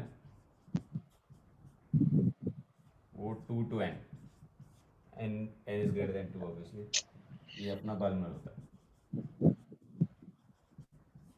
तो अल्ट्रा वायलेट तो थी नहीं, ये विजिबल स्पेक्ट्रम फोटोन अगर था तो transition can not be 1 to n transition, right? It has to originate from 2. समझ में आया?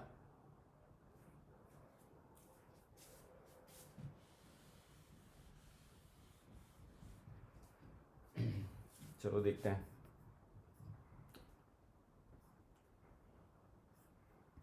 और कौन बताएगा आंसर ट्रांजिशन का?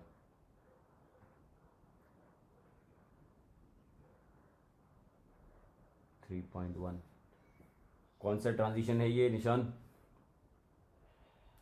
ट्रांजिशन ही बता दो, उससे मेरे को थोड़ा जल्दी पता चलेगा सही है कि नहीं।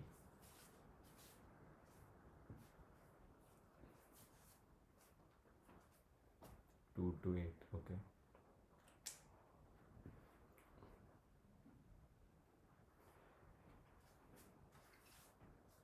ये मुझे प्रिजर्व करना है तो मुझे ये मिटाना है।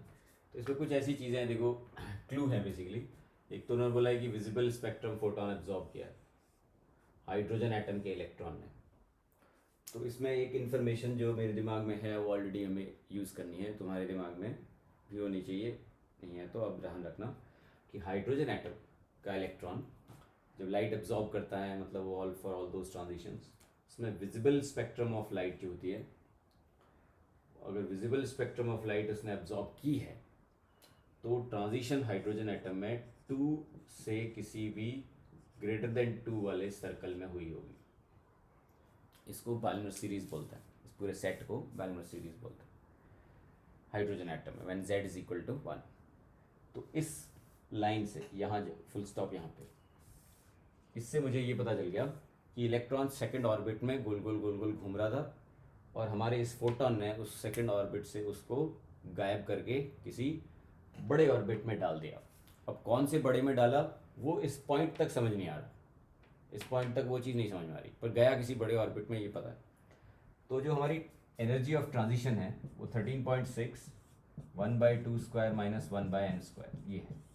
यार n is greater then 2, but I don't know for sure कि n क्या है। 3 भी हो सकता है, 4 5 6 7 8 9 पता नहीं क्या हो सकता है। इस पॉइंट तक वो समझ नहीं आ रहा। दूसरे पॉइंट में वही चीज़ समझ में आ रही है, क्योंकि उन्होंने बोला है कि and due to this whatever that happen, transition हुआ, उसकी वजह से de Broglie lambda of electron decreased. अब डी ब्रॉगली वेवलेंथ जो होती है किसी भी पार्टिकल की, वो होती है h/mv, मोमेंटम के इनवर्सली प्रोपोर्शनल। तो अगर वो डिक्रीज हुई है, डिक्रीज क्या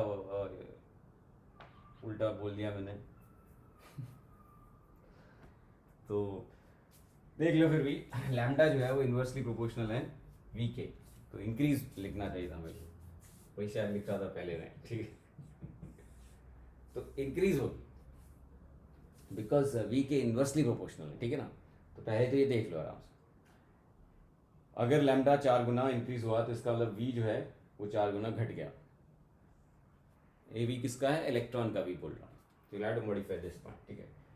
तो लैम्डा इंक्रीज हुआ होगा जैसे वो आगे गया, पर कितना इंक्रीज हुआ उससे मुझे n पता चलेगा, 1/4। Now you know this already, थोड़ी देर पहले लिखाया था मैंने कि काइनेटिक एनर्जी जो रहती है इलेक्ट्रॉन की वो ऐसा 13.6 Z square by N square electron volt ऐसे लिखाई थी। और काइनेटिक एनर्जी में स्पीड का स्क्वायर होता है, ठीक है। तो स्पीड का square is inversely proportional to N square. Okay, सुन लो, स्पीड का square is proportional to inversely N square. तो स्पीड हो गया इन्वर्सली प्रोपोर्शनल टू एन। तो ये जो स्पीड है वो इन्वर्सली प्रोपोर्शनल है टू एन। और क्योंकि उस लाइन से समझ में आ रहा है कि इंक्रीज हुआ है 4 टाइम्स, है ना, वही 1/4 हटाना पड़ेगा मेरे को।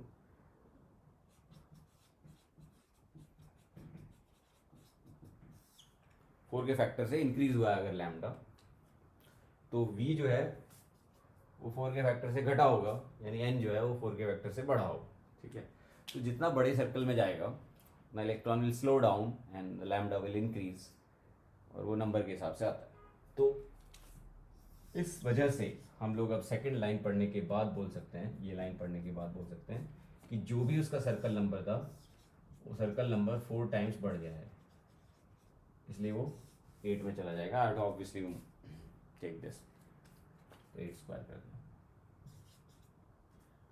ठीक है। अब ये तो हमारा एनर्जी ऑफ दैट ट्रांजिशन हो गया। तो दो चीज़ें कवर करने की कोशिश की, एक तो transition of electrons within the hydrogen atom के energy levels and all that, और दूसरी चीज़ डी ब्रॉगली वेवलेंथ वाला फॉर्मूला। तो जिनको पता नहीं था वो याद कर सकते हैं, हालांकि पता तो मेरे ख्याल से सबको होगा ये फॉर्मूला।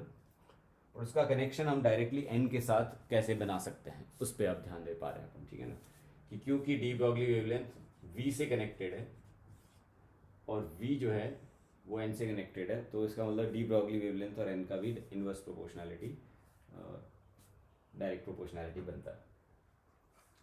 तो ये निकाल दें ऊपर वाला, और फिर वो फर्स्ट पार्ट हो गया। सेकंड पार्ट में बस थोड़ी कैलकुलेशन है, उसमें फिर आपको लैम्डा ऑफ इलेक्ट्रॉन इटसेल्फ निकालना है, यानी वो h/mv कैलकुलेट करना है, और उसको डिवाइड करना है लैम्डा ऑफ फोटोन एब्जॉर्ब्ड। और लैम्डा ऑफ फोटोन एब्जॉर्ब करने के लिए आपको ये energy of photon, energy of transition is basically energy of photon.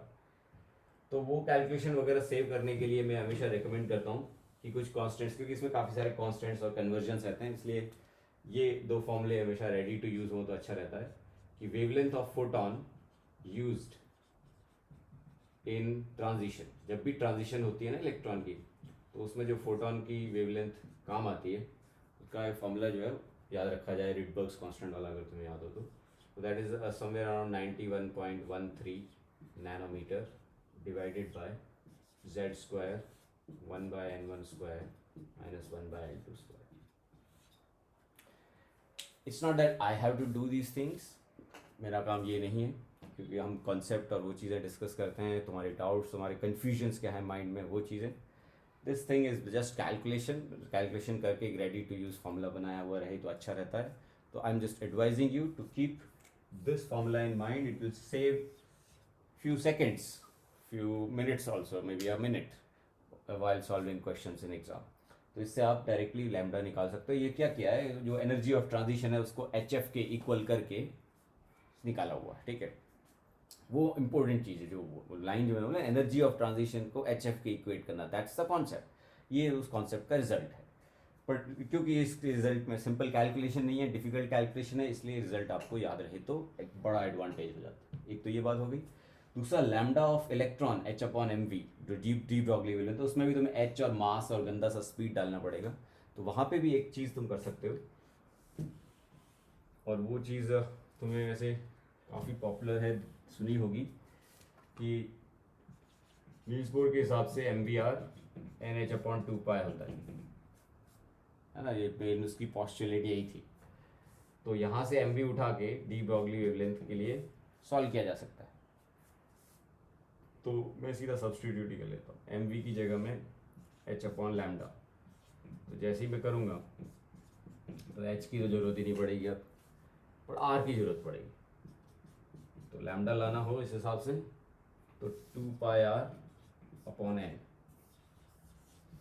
तो r का फॉर्मूला जो है कई लोग याद रख लेते हैं, तुम भी करोगे तो अच्छा ही, 0.529 n²/z एंगस्ट्रॉम। तो 0.529 को 2π से मल्टीप्लाई करो तो जो आता है वो अपना उसमें सब्स्टिट्यूट कर सकते हो। तो ये थोड़ा एक रेडी टू यूज़ फॉर्मूले हैं, अगर याद रखोगे तो अच्छा रहेगा, ठीक है। तो उससे आप कुछ सेकंड्स बचा पाओगे इन कैलकुलेशन, बाकी इसमें कुछ नहीं है। Now we come to the much bigger question जो मैंने यहाँ पे इतना बड़ा बड़ा लिखा है।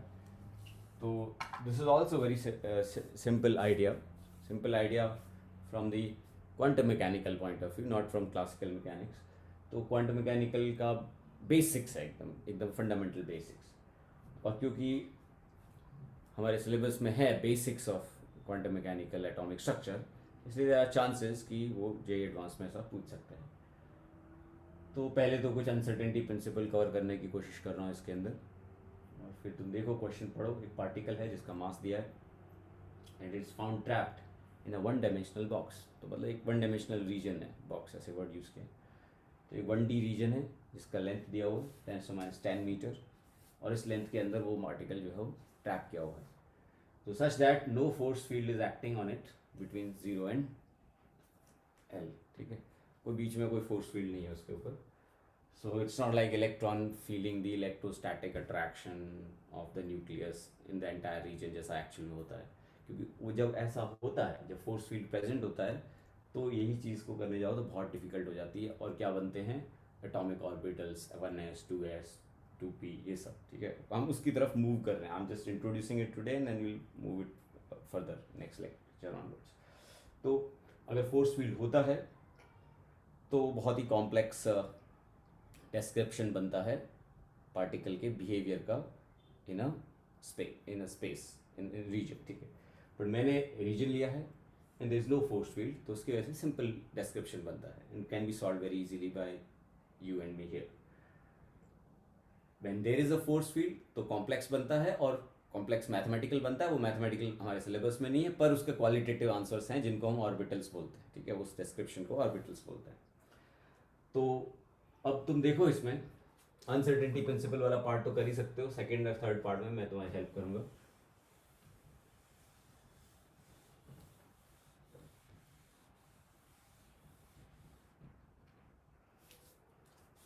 So this is x equal to 0 point, and this is, let's say, x equal to L point, where L is that 10⁻10. So it's trapped between these two. तो इससे इधर नहीं हो सकता, इससे इधर नहीं हो सकता, ये इनकी इंफॉर्मेशन है।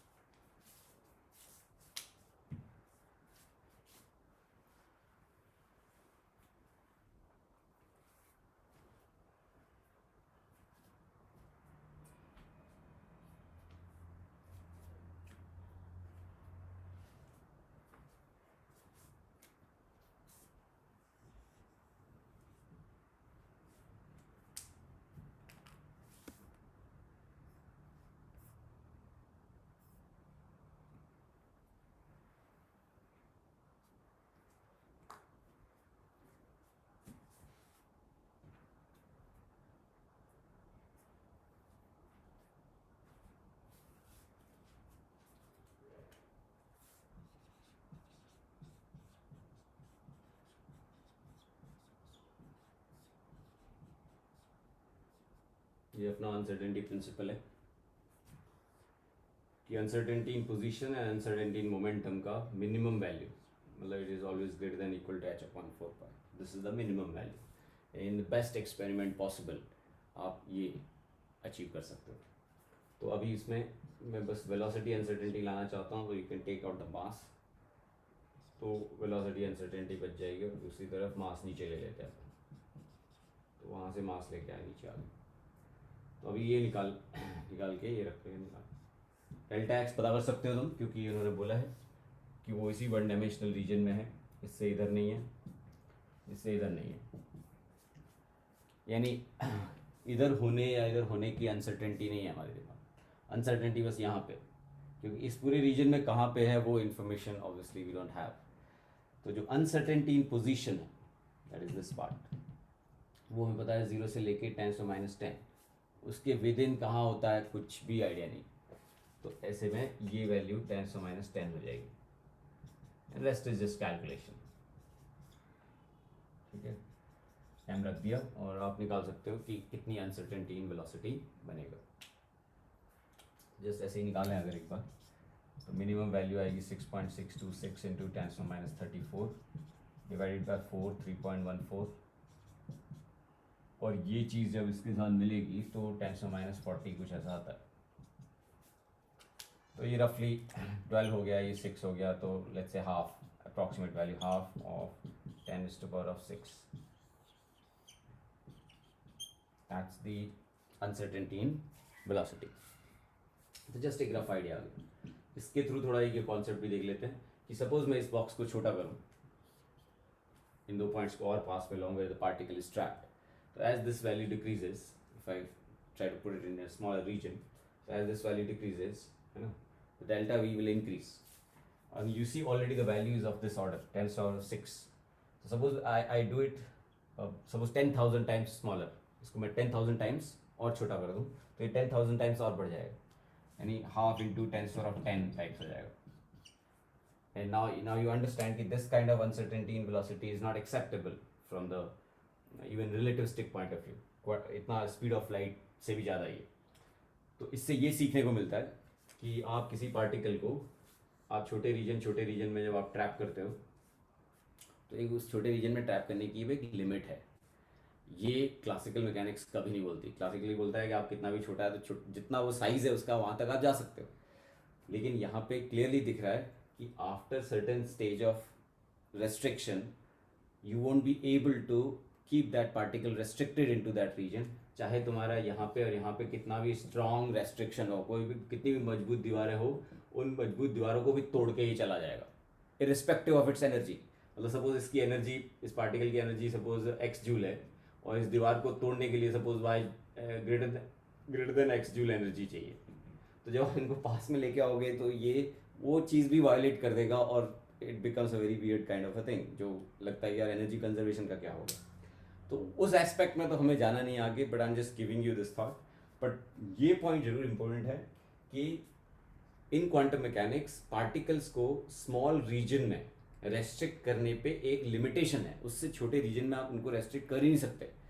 And that's the origin of the orbital theory, क्योंकि ऑर्बिटल्स बेसिकली जो होता है ना प्रोबेबिलिटी डिस्ट्रीब्यूशंस, तो वो उसका ओरिजिन यहीं से होता है कि आप इलेक्ट्रॉन को, एटम के अंदर जो इलेक्ट्रॉन है उसको आप लोकेट कर नहीं सकते। लोकेट करना मतलब आपने एकदम ऑलमोस्ट जीरो साइज के रीजन में ट्रैप कर दिया उसको। So never ever we try to locate the electron, we just give a entire region जिसमें इलेक्ट्रॉन बिखरा हुआ पड़ा है कहीं, तो ठीक है, मतलब बिखरा हुआ भी नहीं, क्या बोले कुछ, अभी उसको साइड में रखते हैं, आगे देखेंगे नेक्स्ट लेक्चर में।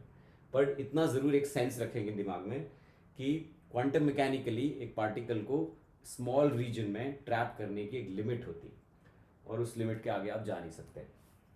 तो as far as the numerical application of uncertainty principle is concern, काफ़ी फेयरली सिंपल है कि आपको जो रीजन दिया है उसके अंदर कहीं पे भी हो सकता है, तो वो अनसर्टेनिटी इन पोजीशन होगी and you calculated uncertainty in velocity. Coming to the second and third point, वो तुम खुद नहीं कर पाओगे, इसलिए मैं तुम्हारी हेल्प कर रहा हूँ उसमें, कि जब आप यहाँ पे आ जाते हो कि चलो ये तो हो गया, अब find the minimum kinetic energy of this particle. अब वो कैसे निकाले काइनेटिक एनर्जी, हम कैसे निकालें, स्पीड तो दी नहीं उन्होंने, मास दिया नहीं, how do we calculate it. Remember जो मैंने डेल्टा वी निकाला, दैट्स नॉट स्पीड, वो जो भी निकाला half into 10⁻⁶, that's not velocity, that's uncertainty in velocity, that has nothing to do with the value of velocity. तो आई डोंट नो दैट, तो कैसे आएगी काइनेटिक एनर्जी, उसके लिए तुम्हें डी ब्रॉगली का वेव थ्योरी और अपना क्वांटम मैकेनिकल आइडिया यूज़ करना है कि जब तुम जानते हो कि इन दोनों के बीच में फिक्स्ड है, इन्हीं के बीच में है, तो इस पार्टिकल के इस पॉइंट से इधर होने के कोई चांसेस नहीं है, इस पॉइंट से इधर होने पे भी कोई चांसेस नहीं, प्रोबेबिलिटी ज़ीरो, प्रोबेबिलिटी ज़ीरो।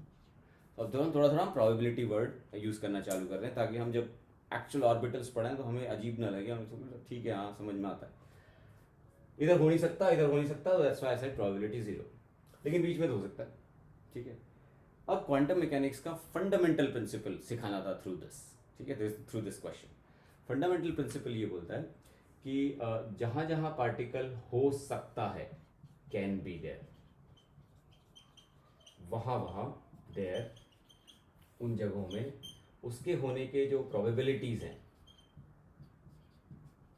वो डायरेक्टली प्रोपोर्शनल होते हैं एम्पलीट्यूड ऑफ पार्टिकल वेव, ठीक, ऐसे लिखा हूँ। अभी तुम जो डाउट पूछोगे उसके बेसिस पे ही मैं उसको आंसर करूँगा, it's like a need to know basis, क्योंकि इसका कोई अंत नहीं है, आगे जाके बहुत PhD करते हैं लोग, हमें तो उतना करना नहीं है, पर हमें accurate information about fundamental principle पता होनी चाहिए, क्योंकि फंडामेंटल प्रिंसिपल हमें नहीं आता तो हमें प्रॉब्लम हो सकती है जेई एडवांस में। तो फंडामेंटल प्रिंसिपल क्या बोलता है क्वांटम मैकेनिक्स का, कि जहाँ जहाँ पार्टिकल हो सकता है, जिन जिन इलाकों में हो सकता है, उन इलाकों में एग्जैक्टली होने के चांसेस क्या हैं, वो चांसेस डायरेक्टली प्रोपोर्शनल होते हैं amplitude of particles wave behaviour. दो बातें हो रही यहाँ पे, एक तो ये कि जितने भी दुनिया में पार्टिकल हैं उनका वेव बिहेवियर होता है, ठीक है, they are always having a wave behaviour. What is that meaning of wave behaviour? उस वेव बिहेवियर का जो एम्पलीट्यूड है वो उन पार्टिकल के वहाँ होने के चांसेस, प्रोबेबिलिटीज बताता है। और वो भी मैं थोड़ा एक्यूरेट कर देता हूँ, वो एक्चुअली एम्पलीट्यूड के डायरेक्टली प्रोपोर्शनल नहीं होता, ये जस्ट ऐसे लिखा है, एक्चुअली एम्पलीट्यूड के स्क्वायर के डायरेक्टली प्रोपोर्शनल होता है। तो अगर किसी जगह पे पार्टिकल के एम्पलीट्यूड की वैल्यू 4 गुना ज़्यादा है तो वहाँ पे उसके होने के प्रोबेबिलिटी 16 गुना ज़्यादा होंगे, 10 गुना ज़्यादा है तो 100 गुना ज़्यादा होंगे। These kind of questions are expected in JEE because this is based on fundamental principle. तो एक तो ये बात हो गई, इसका मतलब यहाँ से लेके यहाँ तक जो भी ये पार्टिकल है उसके होने के चांसेस एक वेव से डिस्क्राइब किए जा सकते हैं, एक वेव के एम्पलीट्यूड से डिस्क्राइब किए जा सकते हैं, सच दैट उस वेव का एम्पलीट्यूड इस पॉइंट पे 0 हो, क्योंकि हमें पता है इस पॉइंट पे आपकी प्रोबेबिलिटी 0 हो जाती है, और इस पॉइंट पे भी एम्पलीट्यूड 0 होना चाहिए। ये हमें पहले से पता है because of the boundary conditions कि इसके आगे नहीं हो सकता, इसके आगे नहीं हो सकता। तो ऑब्वियसली फिर चांसेस यही बन जाते हैं जो मैं यहाँ पे ड्रॉ कर रहा हूँ, ये या फिर ये है। अभी तुम्हें थोड़ा वो स्टैंडिंग वेव्स का कॉन्सेप्ट याद आ रहा होगा जो तुमने फिजिक्स में पढ़ा है, तो हमें उतना ज़्यादा डीप पे तो नहीं जाना, पर इतना मालूम है कि अगर कोई आपको ऐसी कंडीशन दे दे कि यहाँ पे मेरे को 0 एम्पलीट्यूड चाहिए और यहाँ पे भी 0 एम्पलीट्यूड चाहिए, तो फिर मैं क्या क्या वेव्स बना सकता हूँ? मैं ऑब्वियसली ऐसी ही वेव्स बना सकता हूँ, और तो कुछ नहीं, कि यहाँ 0 0 नोड जिसको नोड बोलते हैं, ये नोड है, ये नोड है, ये वाला पॉइंट एंटी नोड है, फिर ये भी एक तरीका हो सकता है, इसमें बीच में भी एक नोड आ गया। So these are all different wave behaviors of that particle satisfying the boundary conditions. अब ऐसे infinite ways हो सकता है, and each of this different wave is a different orbital. यही होता है ऑर्बिटल, बस ये ऑर्बिटल एक वन डायमेंशनल रीजन जहाँ पे कोई फोर्स फील्ड नहीं है उसके लिए बहुत सिंपल वाला मॉडल है। बट एक्चुअल एटम्स में जो अपन बनाते हैं ना ऑर्बिटल, वो बेसिकली अलग अलग स्टैंडिंग वेव्स हैं, अलग अलग वेव बिहेवियर्स हैं उस इलेक्ट्रॉन के, ऐसा हो, ऐसा, वैसा वैसा, इसलिए हम कनेक्ट करते हैं उसको प्रोबेबिलिटी डिस्ट्रीब्यूशन से, which I will go into the detail in the next class. But as of now ये चीज़ तो फर्मली दिमाग में बिठा दो कि ऐसे इनफाइनाइट पॉसिबिलिटीज, ठीक है। अब क्लियरली तुम अगर ध्यान से देखो तो समझ में आ रहा होगा ये कि इन सारी डिफरेंट पॉसिबिलिटीज में से ये वाली जो पॉसिबिलिटी है, पहली वाली जो मैंने बनाई थी, इसी के अंदर होगा मैक्सिमम लैम्डा, क्योंकि तुम जानते हो एक नोड से लेकर दूसरे नोड तक का जो डिस्टेंस है ये हाफ लैम्डा होता है।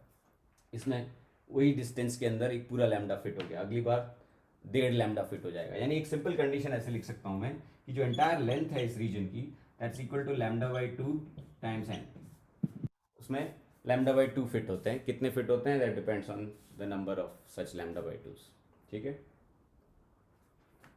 कुछ डाउट है इसमें तो बोल सकते हो। तो मेनली एक सर, हाँ बोलो सर ये वाला पार्ट रिपीट कर सकते हो, ये नया था थोड़ा। कौन सा, ये वाला? हाँ हाँ इसमें एक तो ये बोल रहा था कि भाई ये जो जिस जिस जगहों पे पार्टिकल हो सकता है इस पूरे रीजन में, वहाँ पे कुछ ना कुछ चांसेस होंगे, और रूल क्वांटम मैकेनिक्स का ये बोलता है कि जो चांसेस हैं यानी probability of finding the particle at all these different spots is directly proportional to the amplitude का स्क्वायर। अब तुम इमीडिएटली बोलोगे सर एम्पलीट्यूड का एम्पलीट्यूड किसका एम्पलीट्यूड? आप तो पार्टिकल बोल रहे थे, वो जमाना चला गया। पार्टिकल जो है पार्टिकल होता है, ये जमाना चला गया। पार्टिकल भी होता है, पार्टिकल वेव भी होता है। मतलब उसी पार्टिकल की जिसका मास इतना है, उसी पार्टिकल का जो वेव बिहेवियर है, उस वेव बिहेवियर के एम्पलीट्यूड का स्क्वायर, मतलब इस जगह का एम्पलीट्यूड है, इस जगह का एम्पलीट्यूड है, अलग अलग जगह पे अलग अलग होगा एम्पलीट्यूड। जहाँ ज़्यादा एम्पलीट्यूड है उसकी वेव बिहेवियर का, वहाँ पे उस पार्टिकल के पाए जाने के चांसेस ज़्यादा है। This is the fundamental postulate बोलो या प्रिंसिपल बोलो जिसके ऊपर क्वांटम मैकेनिक्स टिकी हुई है। यानी क्वांटम मैकेनिक्स को अगर पूछें कि आप पार्टिकल्स के बारे में क्या बता सकते हो हमें, तो वो सबसे पहले तो बोलेंगे हम आपको प्रोबेबिलिटी बता सकते हैं। तो हम पूछेंगे भाई कैसे बताते हो आप प्रोबेबिलिटी, तो बोले हमने क्या किया, हमने पार्टिकल्स के वेव बिहेवियर सॉल्व कर लिए हैं और उस वेव बिहेवियर्स को सॉल्व कर लिया, मतलब उसके वेव्स पता कर लिए हैं और उस वेव्स के एम्पलीट्यूड्स आप देखो, एम्पलीट्यूड का स्क्वायर आपको प्रोबेबिलिटी बताता रहेगा। That is a fundamental principle. अब उस वजह से मैं वेव्स बना पा रहा हूँ कि भाई यहाँ पे जीरो होगा, यहाँ पे जीरो होगा, क्योंकि हमें पता है these are the boundary condition, इसके आगे आगे हो नहीं सकता, इसके आगे आगे हो नहीं सकता। So the probability should tend to zero as you approach towards the end point and the start point. That is why only these possibilities are there, जो मैं यहाँ पे ड्रॉ कर रहा था। ठीक है, मतलब x इक्वल टू 0 और x equal to l points must be nodes of the particles wave behaviour. ठीक है, और उस वजह से ये कंडीशन बन गई कि length is equal to n times lambda by 2।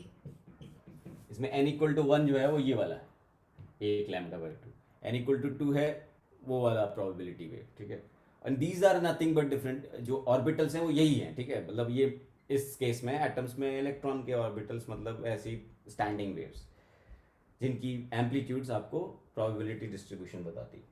तो जैसे ही आप सॉल्व करोगे तो लैम्डा के लिए तो आप 2l/n लिखोगे। लैम्डा लैम्डा होता है h/mv, बुलाओ अपने किसको, डी ब्रॉगली को, तो h/mv is equal to 2l/n। Now it's quite obvious कि n डिसाइड्स द v, तो lowest v will be lowest n, यानी ये वाला जो ऑर्बिटल है इसकी एनर्जी सबसे कम होगी, इसकी स्पीड सबसे कम होगी। इस केस में इलेक्ट्रॉन की, वो जो इलेक्ट्रॉन या पार्टिकल जो भी था उसकी स्पीड सबसे कम होगी। तो मैं सीधा वो वी मिनिमम लिख लेता हूँ h/2l m। ठीक है,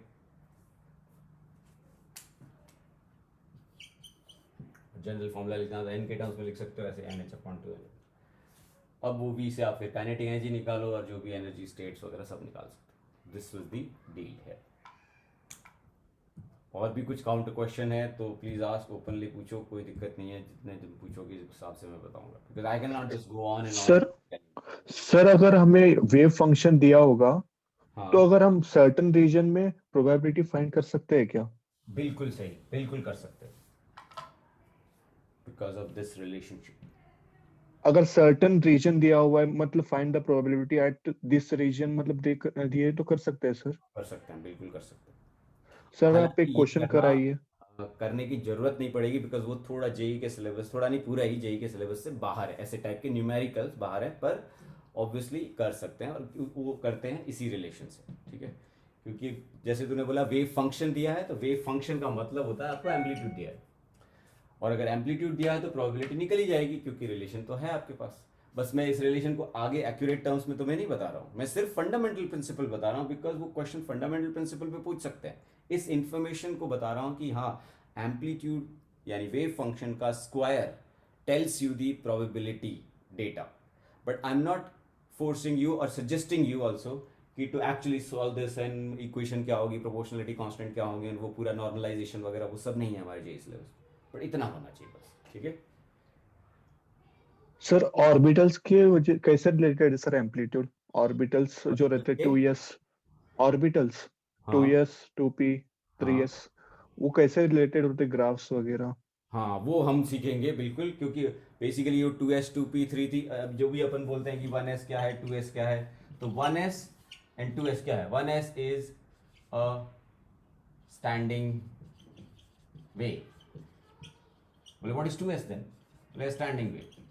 स्टैंडिंग वेव तो समझते हो तुम? कोई मुझे बताएगा स्टैंडिंग वेव क्या होता है, क्योंकि otherwise I am making things more difficult for you. Standing wave stationary तो बताएगा वेव्स, क्या होता है? हाँ ऋषिकेश बताओ। स्टेशनरी वेव्स ना सर? हाँ मतलब उसका क्या मीनिंग, मतलब क्या नॉर्मल वेव से और उसमें क्या फ़र्क होता है? Like what's the difference between let's say travelling wave and standing wave? किसी को मालूम है, कोई बताएगा? सर हर सर उनका पॉइंट्स का पाथ डिफरेंस सेम रहता है सर, हर पॉइंट से पाथ डिफरेंस उनका सेम रहता है। पाथ डिफरेंस हर जगह पे सेम होता है। अच्छा, फेज मतलब पाथ डिफरेंस तो दो वेव्स के पाथ का डिफरेंस होता है, बट ये आई am talking about one standing wave. एक स्टैंडिंग वेव का क्या मीनिंग है and how is it different from a travelling wave? किसी को नहीं पता, इतना फिजिक्स पढ़ सर जो हर पॉइंट एसएचएम कर रहे हैं सबका एम्पलीट्यूड भी एक साइन फंक्शन से डिफाइंड है। सबका एम्पलीट्यूड एक ही साइन फंक्शन से डिसाइड है। साइन फंक्शन से डिसाइडेड, हाँ मैथमेटिकली शायद थोड़ा ठीक बोल रहा है। सिंपल वर्ड है, सिंपल वर्ड मतलब सिंपल अंडरस्टैंडिंग। प्रॉब्लम तुम्हारी है कि तुम्हारी अंडरस्टैंडिंग में फ्लॉ है। सिंपल अंडरस्टैंडिंग है। स्टैंडिंग वेव मतलब एक ऐसा वेव जिसमें amplitude is different at different different spots. Space में एम्पलीट्यूड ही चेंज हो रहा है, अलग अलग जगहों पे एम्पलीट्यूड ही अलग है। ट्रैवलिंग वेव में ऐसा नहीं होता। ट्रैवलिंग वेव में हर जगह एम्पलीट्यूड सेम होता है, because that's why you call it travelling wave. एक जगह पे जो है एम्पलीट्यूड, दूसरी जगह पे वही एम्पलीट्यूड, क्योंकि वहाँ पे भी वही बीमारी फैलेगी, वहाँ पे भी वही वो बीमारी फैलने का वर्ड मतलब वो हर जगह सेम एम्पलीट्यूड वाला होना चाहिए। ठीक है, फेज में फ़र्क होगा। ये वाला पार्टिकल अलग टाइमिंग पे मैक्सिमम वैल्यू अटेन करेगा, दूसरी वाली जगह पे अलग टाइम पे मैक्सिमम वैल्यू आएगी, बट वो अलग है। तो स्टैंडिंग वेव मतलब अलग अलग स्पॉट पे अलग अलग एम्पलीट्यूड। ना इसी लाइन को पकड़ो, मैंने क्या बोला, 1s एक स्टैंडिंग वेव है।